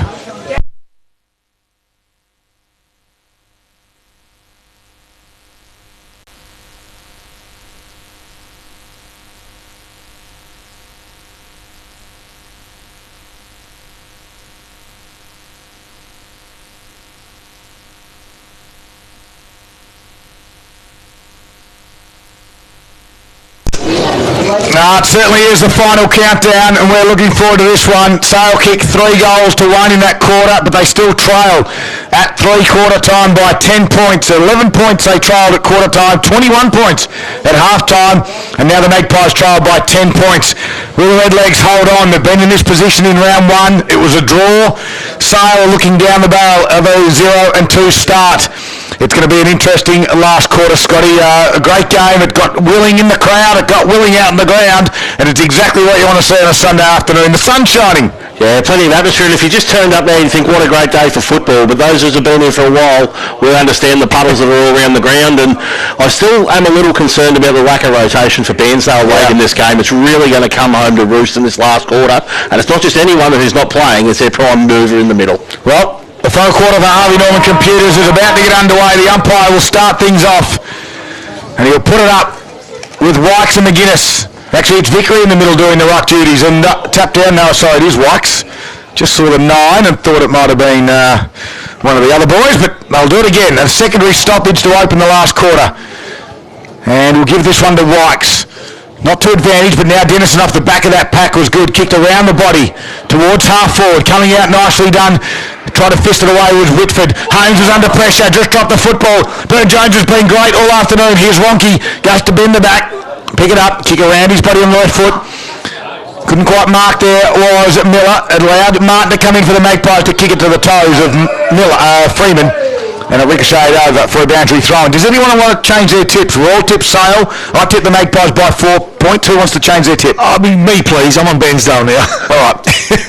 Over to you, Pop. All right, the ball thrown in. McGuinness gets the tap out the back of the pack. Who's first player there? Richards feeds it off to Bulmer, who missed the area and stays still smack bang in the centre of the oval. McKenna fights hard on all fours. Lang just picks it up, tries to squeeze one through to McLaren. He's good enough to take the ball. Handball out to Allison. Allison right half forward flank. Got the lead. Leslie, one grab. No, couldn't take the second. Punches it forward, hoping to find Martin. Found that player. He was tackled beautifully. Now he takes the ball again, does Leslie. Can he find another teammate? He can. It's Cooper Whitehill. Good pressure from Bulmer. Now they change possession and Bairnsdale through East. Ease the pressure only momentarily as Jack Johnston takes the ball 65 metres from Sales goals. His team trailing by 10 points. Kicks to within 30. Jack Leslie takes a 1-2-3 bite and mark 40 metres out on a 45-degree angle. Presented up really well so far in this last quarter. The ball's been down there twice and he's been the target both times. Unlucky the first time, no mistake the second. So Leslie will kick from 40 metres, you'd suggest, on a 45-degree angle, possibly against a slight breeze. Off the boot, looks as though it's gone right. How right has it gone? Yeah, a lot right. Out of play on the full. More off the shin than off the boot, that one. Well, no damage done for the Redlegs. There's a Cook. Brings it back. Outside his defensive 50. Although out there was Allison. Going to ground. Out there was Clay. Try to wrap it in. And the umpire says, okay, I'll take this one. 80 metres around from goal. Key match up to watching this last quarter. Dennison's gone to McLaren. Will be interesting as the umpire gets us back underway. Tapped down again by McGuinness. Handle out from Jack Johnson. Kick around the body was from Lang. Bulmer just tried to reach. Dived and then landed in the puddle. And it goes over for a boundary throw-in. And the big puddle, I tell you what, Bulmer's got up. It was all well to mark the next ball that goes in the air after it comes out of that puddle. Yep, it's pretty heavy. It'll be interesting in this final quarter who will hold strong. Bairnsdale been good for 3 quarters. They've rose to the challenge, but here comes Lang again from the stoppage. Left foot kicked on the square. Leslie just worked his player out and then took the mark directly in front. He won't miss this. And I won't put the commentator's curse on because he's directly in front, 15 metres out. He cannot miss this one. I'm going to mark it down already. Jack Leslie has kicked 2 this afternoon. Well, he's kicked 1. He's about to kick 2. And I tell you what, he has slotted it. No, he's missed it. You've done it. No. Unbelievable. That is impossible. You could have got Black Caviar beaten, Scud. Yeah. But again, it was McLaren that got that first handball out to Lang there. McLaren being crucial in the second part of this game. Big last quarter for him. Are you serious? I never believed in the I haven't seen a mistake like that since Nick Pacino was with us. Ball brought back into play towards the outer side of the ground. The boundary beats the players to the ball. There'll be a boundary thrown as we update the score. Okay, that first score of the quarter to Sale brings the margin to 9 points in Bairnsdale's favour. 6-8-44, Sale 5-5-35. Harbour Norman computer scoreboard 4.5 minutes played in the last quarter. So Lang willing himself into this game and trying to get his teammates to come with him. Couple of opportunities done by his work, but Leslie hasn't been able to complete the good work up the ground. Dennison tries to do the same now for his Bairnsdale side and can't. McKenna in there as well, Lang in there as well. You'd expect it just spits out as the umpire comes in, but he'd blown the whistle already. Sale got a loose back, Scotty. They've gone back to how they set up earlier in the game. That's probably as a result of Bairnsdale having one back themselves. Yeah, and Logan Austin is the spare one, so that's the player that you certainly want back there. There's a handball from McKenna, gets it out wide. Kick off the ground was insufficient intent, but it's okay. Actually, it's gone about out of bounds on the full in the end. And the free kick will go to the Magpies. I thought it trickled along the ground, and Bairnsdale seemed to argue it a little bit, but nothing major. The stationary water boy count is just the 1 at the moment, Scott. Okay, good to hear. I'll mark that down. Yeah, thank you. As Allison on the far side of the ground, half wing area, kicks towards half forward, top of the 50 it goes. Leslie was the target, couldn't mark it. At ground level, Jonty McGuinness works hard. Shannon Leans had 33 disposals and 11 clearances today. Well, it's been good. You get the feeling Bairnsdale are just hanging on at the minute rather than wanting to win this one. Sale are really putting themselves into it. McLaren's a perfect example of that. Ball kicked into the corridor. They need to get it out of this danger zone and quickly, but can they? They can't quick kick forward. Reckon it could have been Lang again, top of the square. Let's see when he gets up. It might have, you reckon Glenane? Yep. Thanks, Scud. So take one off Lang, give to Glenane.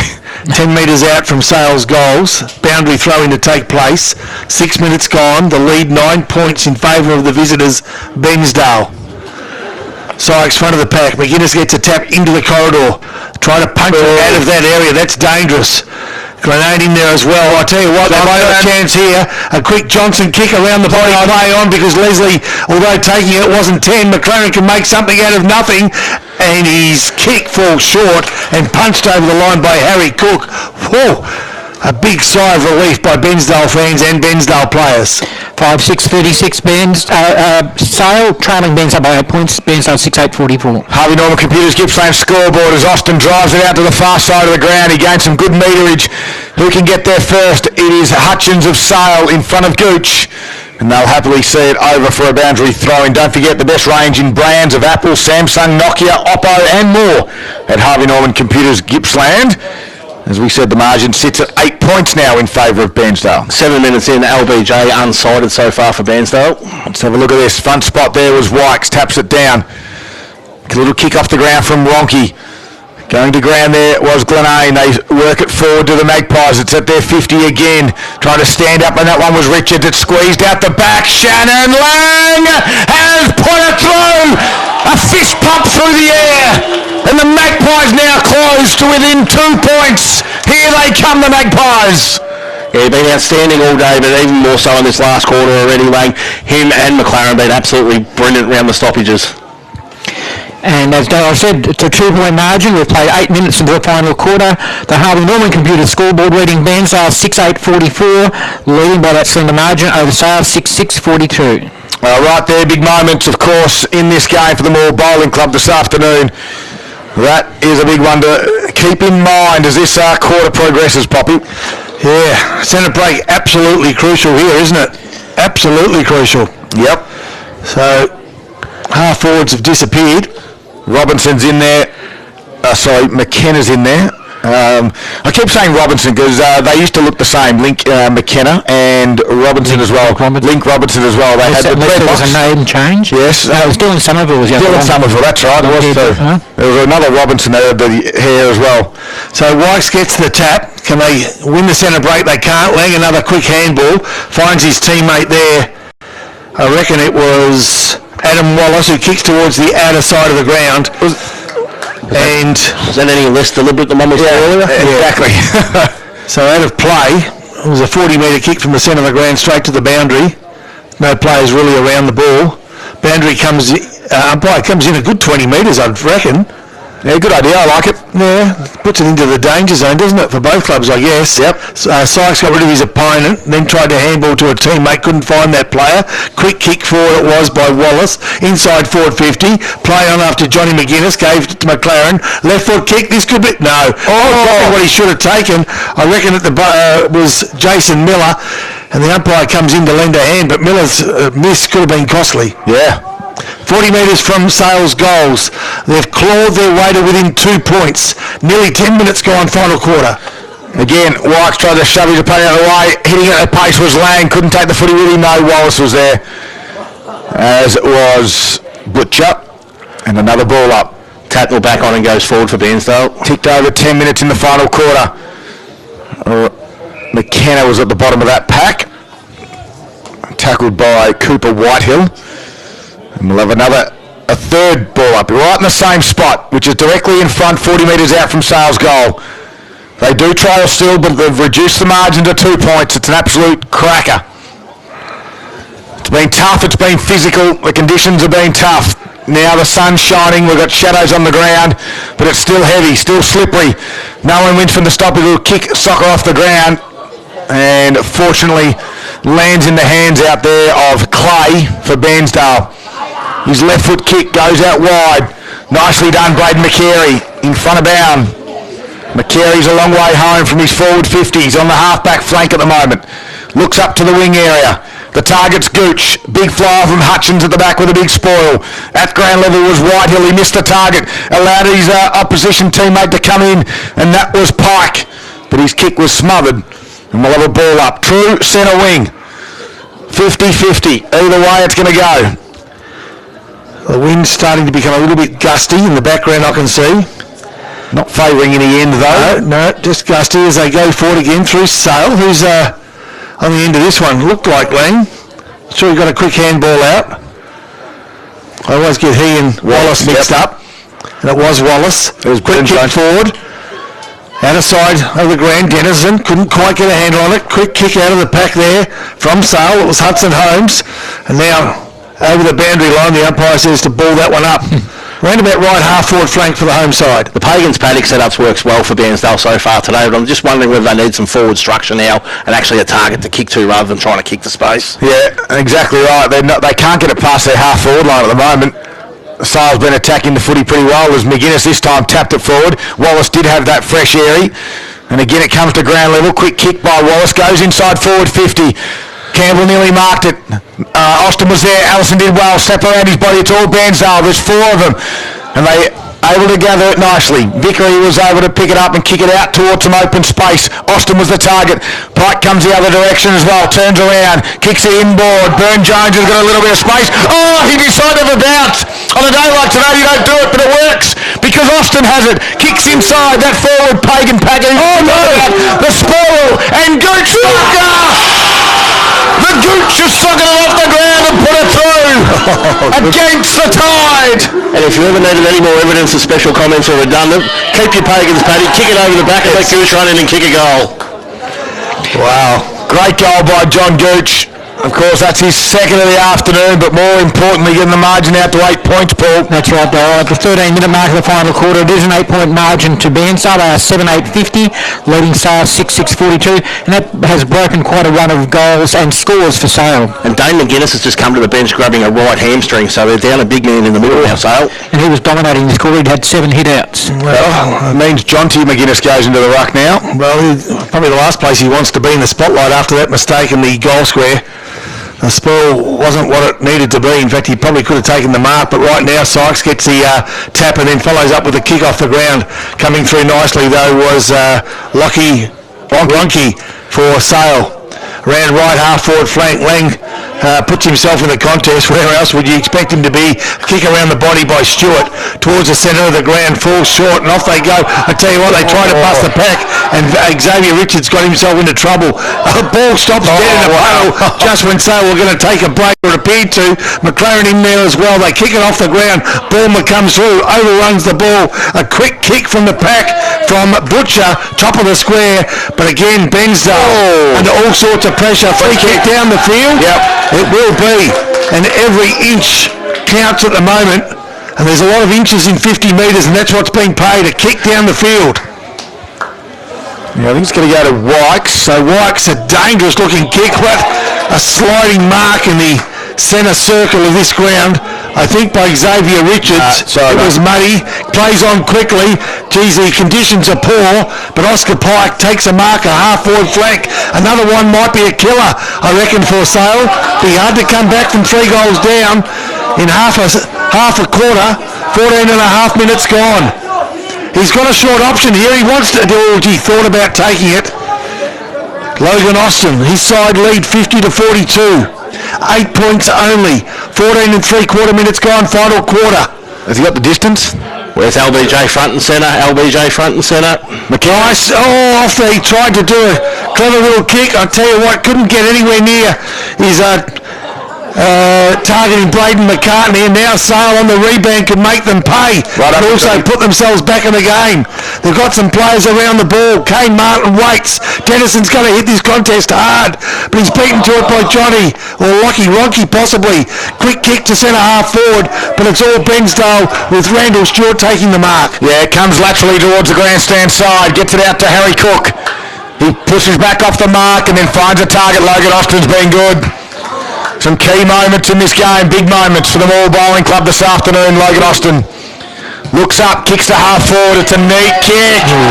Awkward looking, but the big fella, the Colt hero, Ethan East takes the mark, goes to McCary. It skids through. It's a foot race. It's going to trickle through for a minor score. It was touched anyway. And the minor score on your Harvey Norman Computers Gippsland scoreboard gets it now out to 9 points. As Lockie Ronke will be the one to bring it back in. He goes directly up the middle of the ground, and unopposed, Jack Johnson takes the mark. Centre half back, looks around. We've travelled 16 minutes in this final quarter, and Johnson decides to go straight down the middle. Knocked on there by Martin, gains 25 metres with that fist, but out the back, they're all on their own. Vickery does well, turns around, left foot kick now to the wing. Sala got some numbers, Johnson will fly, can't get it on the second bite. Comes in over the shoulder to Gooch. Collects Johnson high. The umpire didn't see it.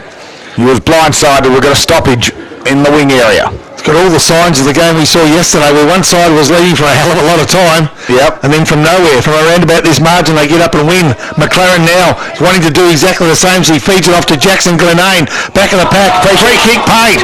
Oh, here we go. There's missed two this quarter. If you took a quick straw poll from Sale players as to the player you don't want to be kicking for goal, this bloke would be the bloke. Well, I put the commentator's curse on him a moment ago from 15 metres out. Want to see how it's done? He's got no chance of kicking this. Absolutely no chance. 40 metres out, gusty conditions, muddy, slippery, sloppy. 40 metres, he's got no chance, has he really? Straight through the middle he goes. Get out. Never in doubt. Get out of town, Bobby. Beautiful finish and very important goal there. And while all that was going on, Dane McGuinness comes back on the ground. It wasn't a hamstring, it was a calf, judging by the strapping he's got. He doesn't look overly fresh, but he's gone back into the middle nonetheless. And we have a 3-point margin, 17-minute mark, final quarter. Bairnsdale still in the lead, 7-9 at 51 to Sale 7-6-48, and that's on the Harvey Norman Computer scoreboard. Still plenty of time. You'd say 10 minutes, you reckon, boys? Yeah, well, they've got 3 goals. It hasn't been as congested in this last quarter. There's been a few stoppages, but we haven't time on. It's obviously in about 2 minutes' time. So, yeah, we're looking at about another 8-9 minutes. So in the ruck, McGuinness will do it up against Wykes. McGuinness taps it down. McLaren was there. Head over the football though was Pike. Got it back to Wykes. He tried to squeeze a handball out to Richards. A little soccer off the ground from Pike. Now Austin goes again with a soccer. They get it inside forward 50 to Bairnsdale. Going to ground was McKenna. Holmes is there. So's Jack Johnson. He squeezed the handball out, but McCary got it. Logan Austin's kick was smothered by Ronke. Ronke's little kick goes back towards the middle of the ground. Coming up to meet it nicely there was Butcher. He swings around onto that left foot, gets it to centre half forward. Leslie comes out, takes the chest mark. He can turn around. He's got in the goal square Campbell. He goes to him near the scoreboard side. Little body work. Can't complete the mark. Campbell goes to ground. Bairnsdale got some numbers back there. They caused the stoppage again. And Vickery does well on that last line. We've got a stoppage 15 metres around from Sale's goal. They trail by 3 points. All right, ball thrown up. Leslie front positions, ground level. Bairnsdale have got the numbers. A quick kick falls in the arms of Freeman. 45-degree angle, 45 metres out. It'll test him, take his very best. Got to start at left goal post, Breeze across his left to right. So, we did see, as Scud suggested, left to right. Freeman. The crowd trying to put him off. Oh, done well. And they've done it. He's pulled it far left. And the Bairnsdale under-18 team are very pleased with the efforts they put in to put Freeman off. That's a stat, Paul. There was 2 set shots this quarter that run out on the full, and in a close game it could be very costly. Well, the former's kick isn't much better. Beautiful pass, laced him. Lace out of rebound this evening anyway. Inside of the foot. Went right angles, land in the hands of Lachlan Byrne-Jones, who kicks towards the grandstand, spoil from Austin. Wanted boundary line with Johnson, finds it. 3 points is the margin. We've just ticked into time on. 20 minutes have gone. Bairnsdale looking for their first victory. They had a draw in round one. Sale at a loss. They played in last year's grand final. Will they open the season 0-2? We've got about 5 or so minutes to go. They trail though the Magpies. Working hard at ground level is Glenane. And again we'll have a stoppage half forward flank now for the Magpies. McGuinness and Wykes have locked horns all afternoon. McGuinness over the back. That calf seems to be okay. And in the front spot, this man's been pretty good too, Link McKenna. He's been at the bottom of a lot of packs today. They have a stoppage again. And the ruckman, nearly the same result. Over the top was McGuinness. And there's McKenna at ground level. Squeezed a handball out. He got pinged for holding the ball. I thought it was a handball. The umpire's in better position than me. Only one of you all right, that's you. Well, McLaren, right foot kick into leading targets. Bulmer had a double fist. Gets it outside his 50. Leslie tapped it back. It's ping-ponging around in the air. McKenna does well. One tap and then tried to crash through. Wallace didn't get one over the shoulder. Hudson Holmes tried to get a handball. Kick off the ground from Will Leslie. Oh, great work by Allison and McKenna again. They go to ground. Both clubs supporting each other. Both hard at it. Good football. Stoppage, half forward flank. Bairnsdale lead by 3. All right, Sykes, McGuinness gets the tap. McLaren comes through, can't quite get it through the whole pack of players. Dennison was fighting hard. Johnson in there as well. There's nowhere to hide here, not for the faint-hearted. And every player stood up when their turn came so far. Left half forward flank, 21 3/4 minutes gone. 7-6 Sale, 7-9 Bairnsdale. McGuinness gets a tap his team's way, 50 metres from home. I thought dropping the ball there was Glenane. Playing was the call. A quick kick gains 15 metres, but fortuitously it falls in the arms of that man Will Leslie, top of the square. Good spoil. And finds its way over the boundary line. Byron Vickery, good spoil over the top. So just 5 metres now from Sale's goals. They're 3 points down with only a handful of minutes to play. They've been down for a heck of a long time. Ball's about to be thrown back in. We've ticked over 22 and a half minutes in the final quarter. Over the back again, Leslie. Wykes did well. Little kick off the ground towards the boundary line. Right in front of the pass players hill. Goes to ground level as Clay. He's camped on it. The umpire gave him the benefit of the doubt. With a tackle from Allison. No prior opportunity. Late into the last quarter. It's been an entertaining game of football, albeit a slog. Again in the front spot was Wykes. McKenna did well. Shuffled it out to a teammate. Hit over the football was Allison as well.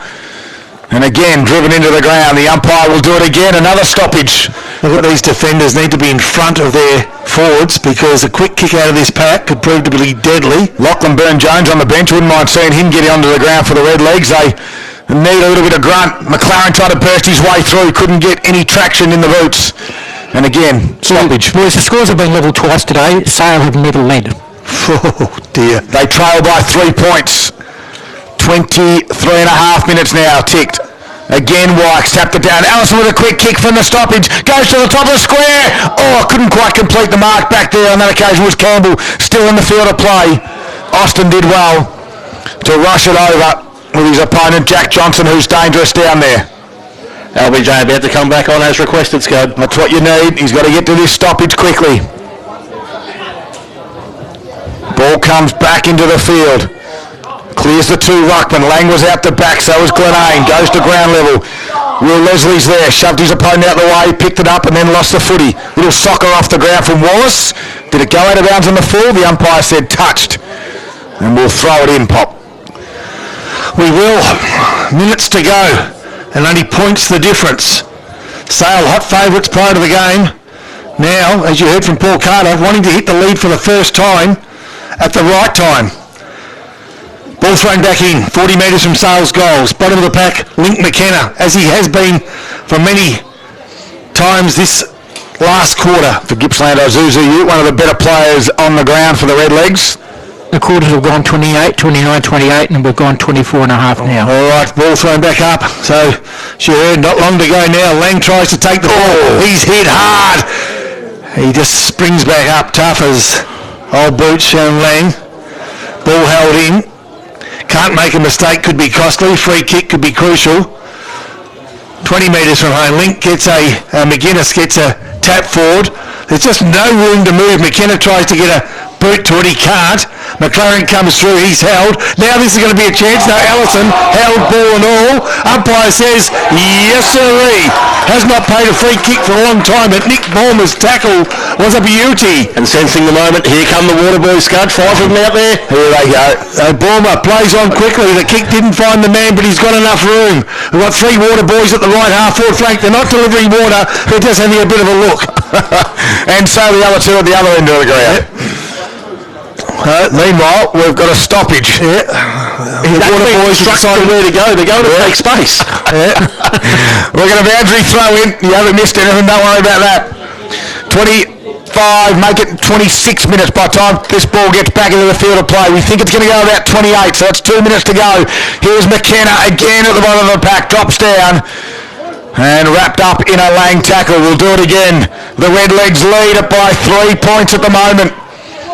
It's on the half-forward flank currently for the Magpies. There's lots of numbers around this football. It's hard to get meterage. It's hard to get a clearance. Sale try to do it, although Bairnsdale, a little quick kick from Vickery, gets it towards the wing area. Now they might have some space here, but Sale get it through Holmes, gives a handball off to the run, and they drive it inside from that occasion. Hutchins goes towards the top of the 50. No one can win it. Glenane get his head over the football. Coming the other direction was high on McKenna. And the free kick to Glenane quickly plays on by hands to McLaren. Kicks to the spot, and Campbell will mark on the boundary line in a tight spot, about 15 metres around from goal. We're about to tick to 27 minutes as Tom Campbell's got 2. It's going to be a tough one. He's gone to banana, and Campbell missed it. He's missed everything. Out of bounds on the full, kept it skinny. He didn't really give himself every opportunity either, did he? He took about 8 seconds to go back and throw that on the slipper. Yep. And about 2 steps in. There can't be long to go. Bairnsdale still lead it by 3 points on your Harvey Norman computer scoreboard. We haven't had a score for 10 minutes. Logan Austin will go long, clear the area, all of 60 metres, big flying east, at the back of the pack. Sale have got the numbers. Can they get some room to move? They can. They dance around. They can't shoot off a handball. Good tackle. Quick kick forward. It's all Bairnsdale there at the moment. They've just about panicked, and they've gone inside the corridor, punch forward, just clears the 50-metre area. I tell you what, they're just about dead on their feet, these boys, as McKenna kicks to space. The race is on towards half-forward flank. Braden McCary, 1-on-2, moves the ball forward once, twice. It stays stuck in a puddle of water. Even that's a win, so deep into this quarter, where the umpire will take control. 28 minutes gone. The margin just 3 points. Sale 7-6. Bairnsdale 7-9. We're at Bairnsdale's left half-forward flank, outer side of the ground. Conditions are slippery. There's plenty of water on the ground, but Sale have somehow found a way through as Leslie's quick kick forward goes towards the outer side wing. Yeah, 2-on-1. Bairnsdale got the 2. Trying to rush it over quickly was Kieran Vickery. They keep it in though with the Magpies. Glenane will kick around the body. Ball mark and mark. No, he got the mark that he should have taken. Campbell kicks it inside forward 50. Austin will take the mark for the Redlegs. And again saves the forward thrust. Bairnsdale lead by 3 points, 28 and 3/4 minutes gone. Siren not far away, surely. Kicks out to the outer wing. Tapped over the back. Here comes Pike. Sale are out on their legs. That was too easy. Kicks straight up and down. Gets to the back. Dennison tried to push his way through. Here's Pike again. Kicks around the body. This could be their only chance. Marking on the chest was Whitford for the Magpies. They've got to move it quick. They come inboard. Here's Lang. He can take the mark. Turn and go, Shannon. He turns and gives to Whitehill.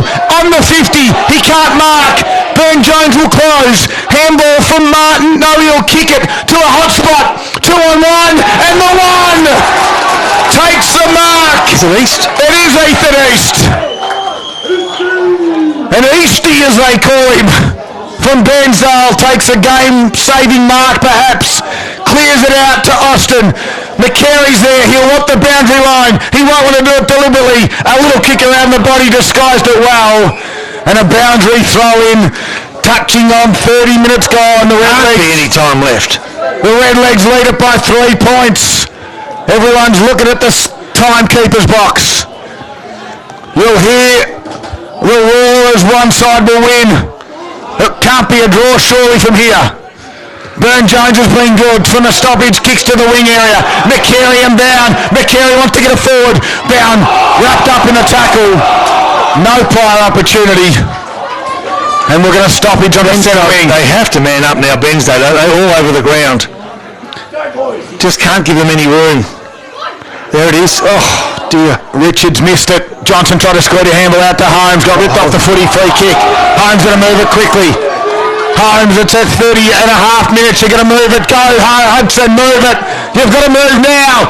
And he does. He's got a little bit of space on the outside. Johnson can take the mark. No, he dropped it. Gooch grabs it. He's going to kick it back to Hudson Holmes, who bursts through the middle. Lost the footy. Handball to Johnson. They're under pressure.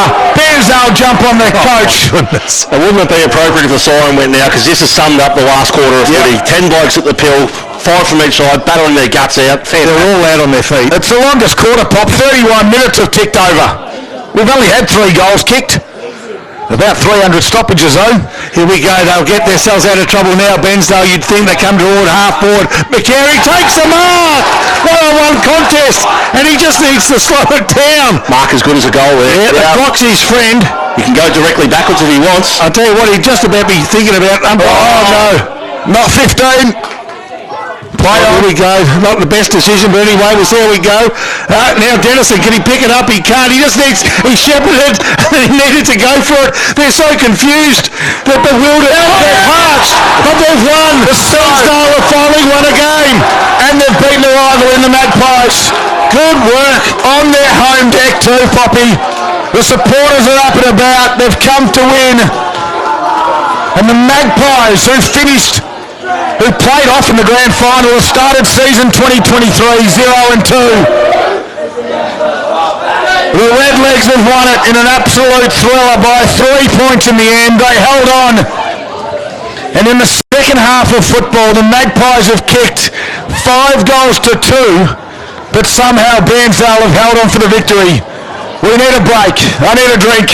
We're going to get players up in the box after the game for the Isuzu player of the game. A great game of football on Sunday afternoon. It's Gippsland Live. There's nothing better than country footy, and you can hear it on TRFM each and every week, thanks to Harvey Norman Electrical Gippsland.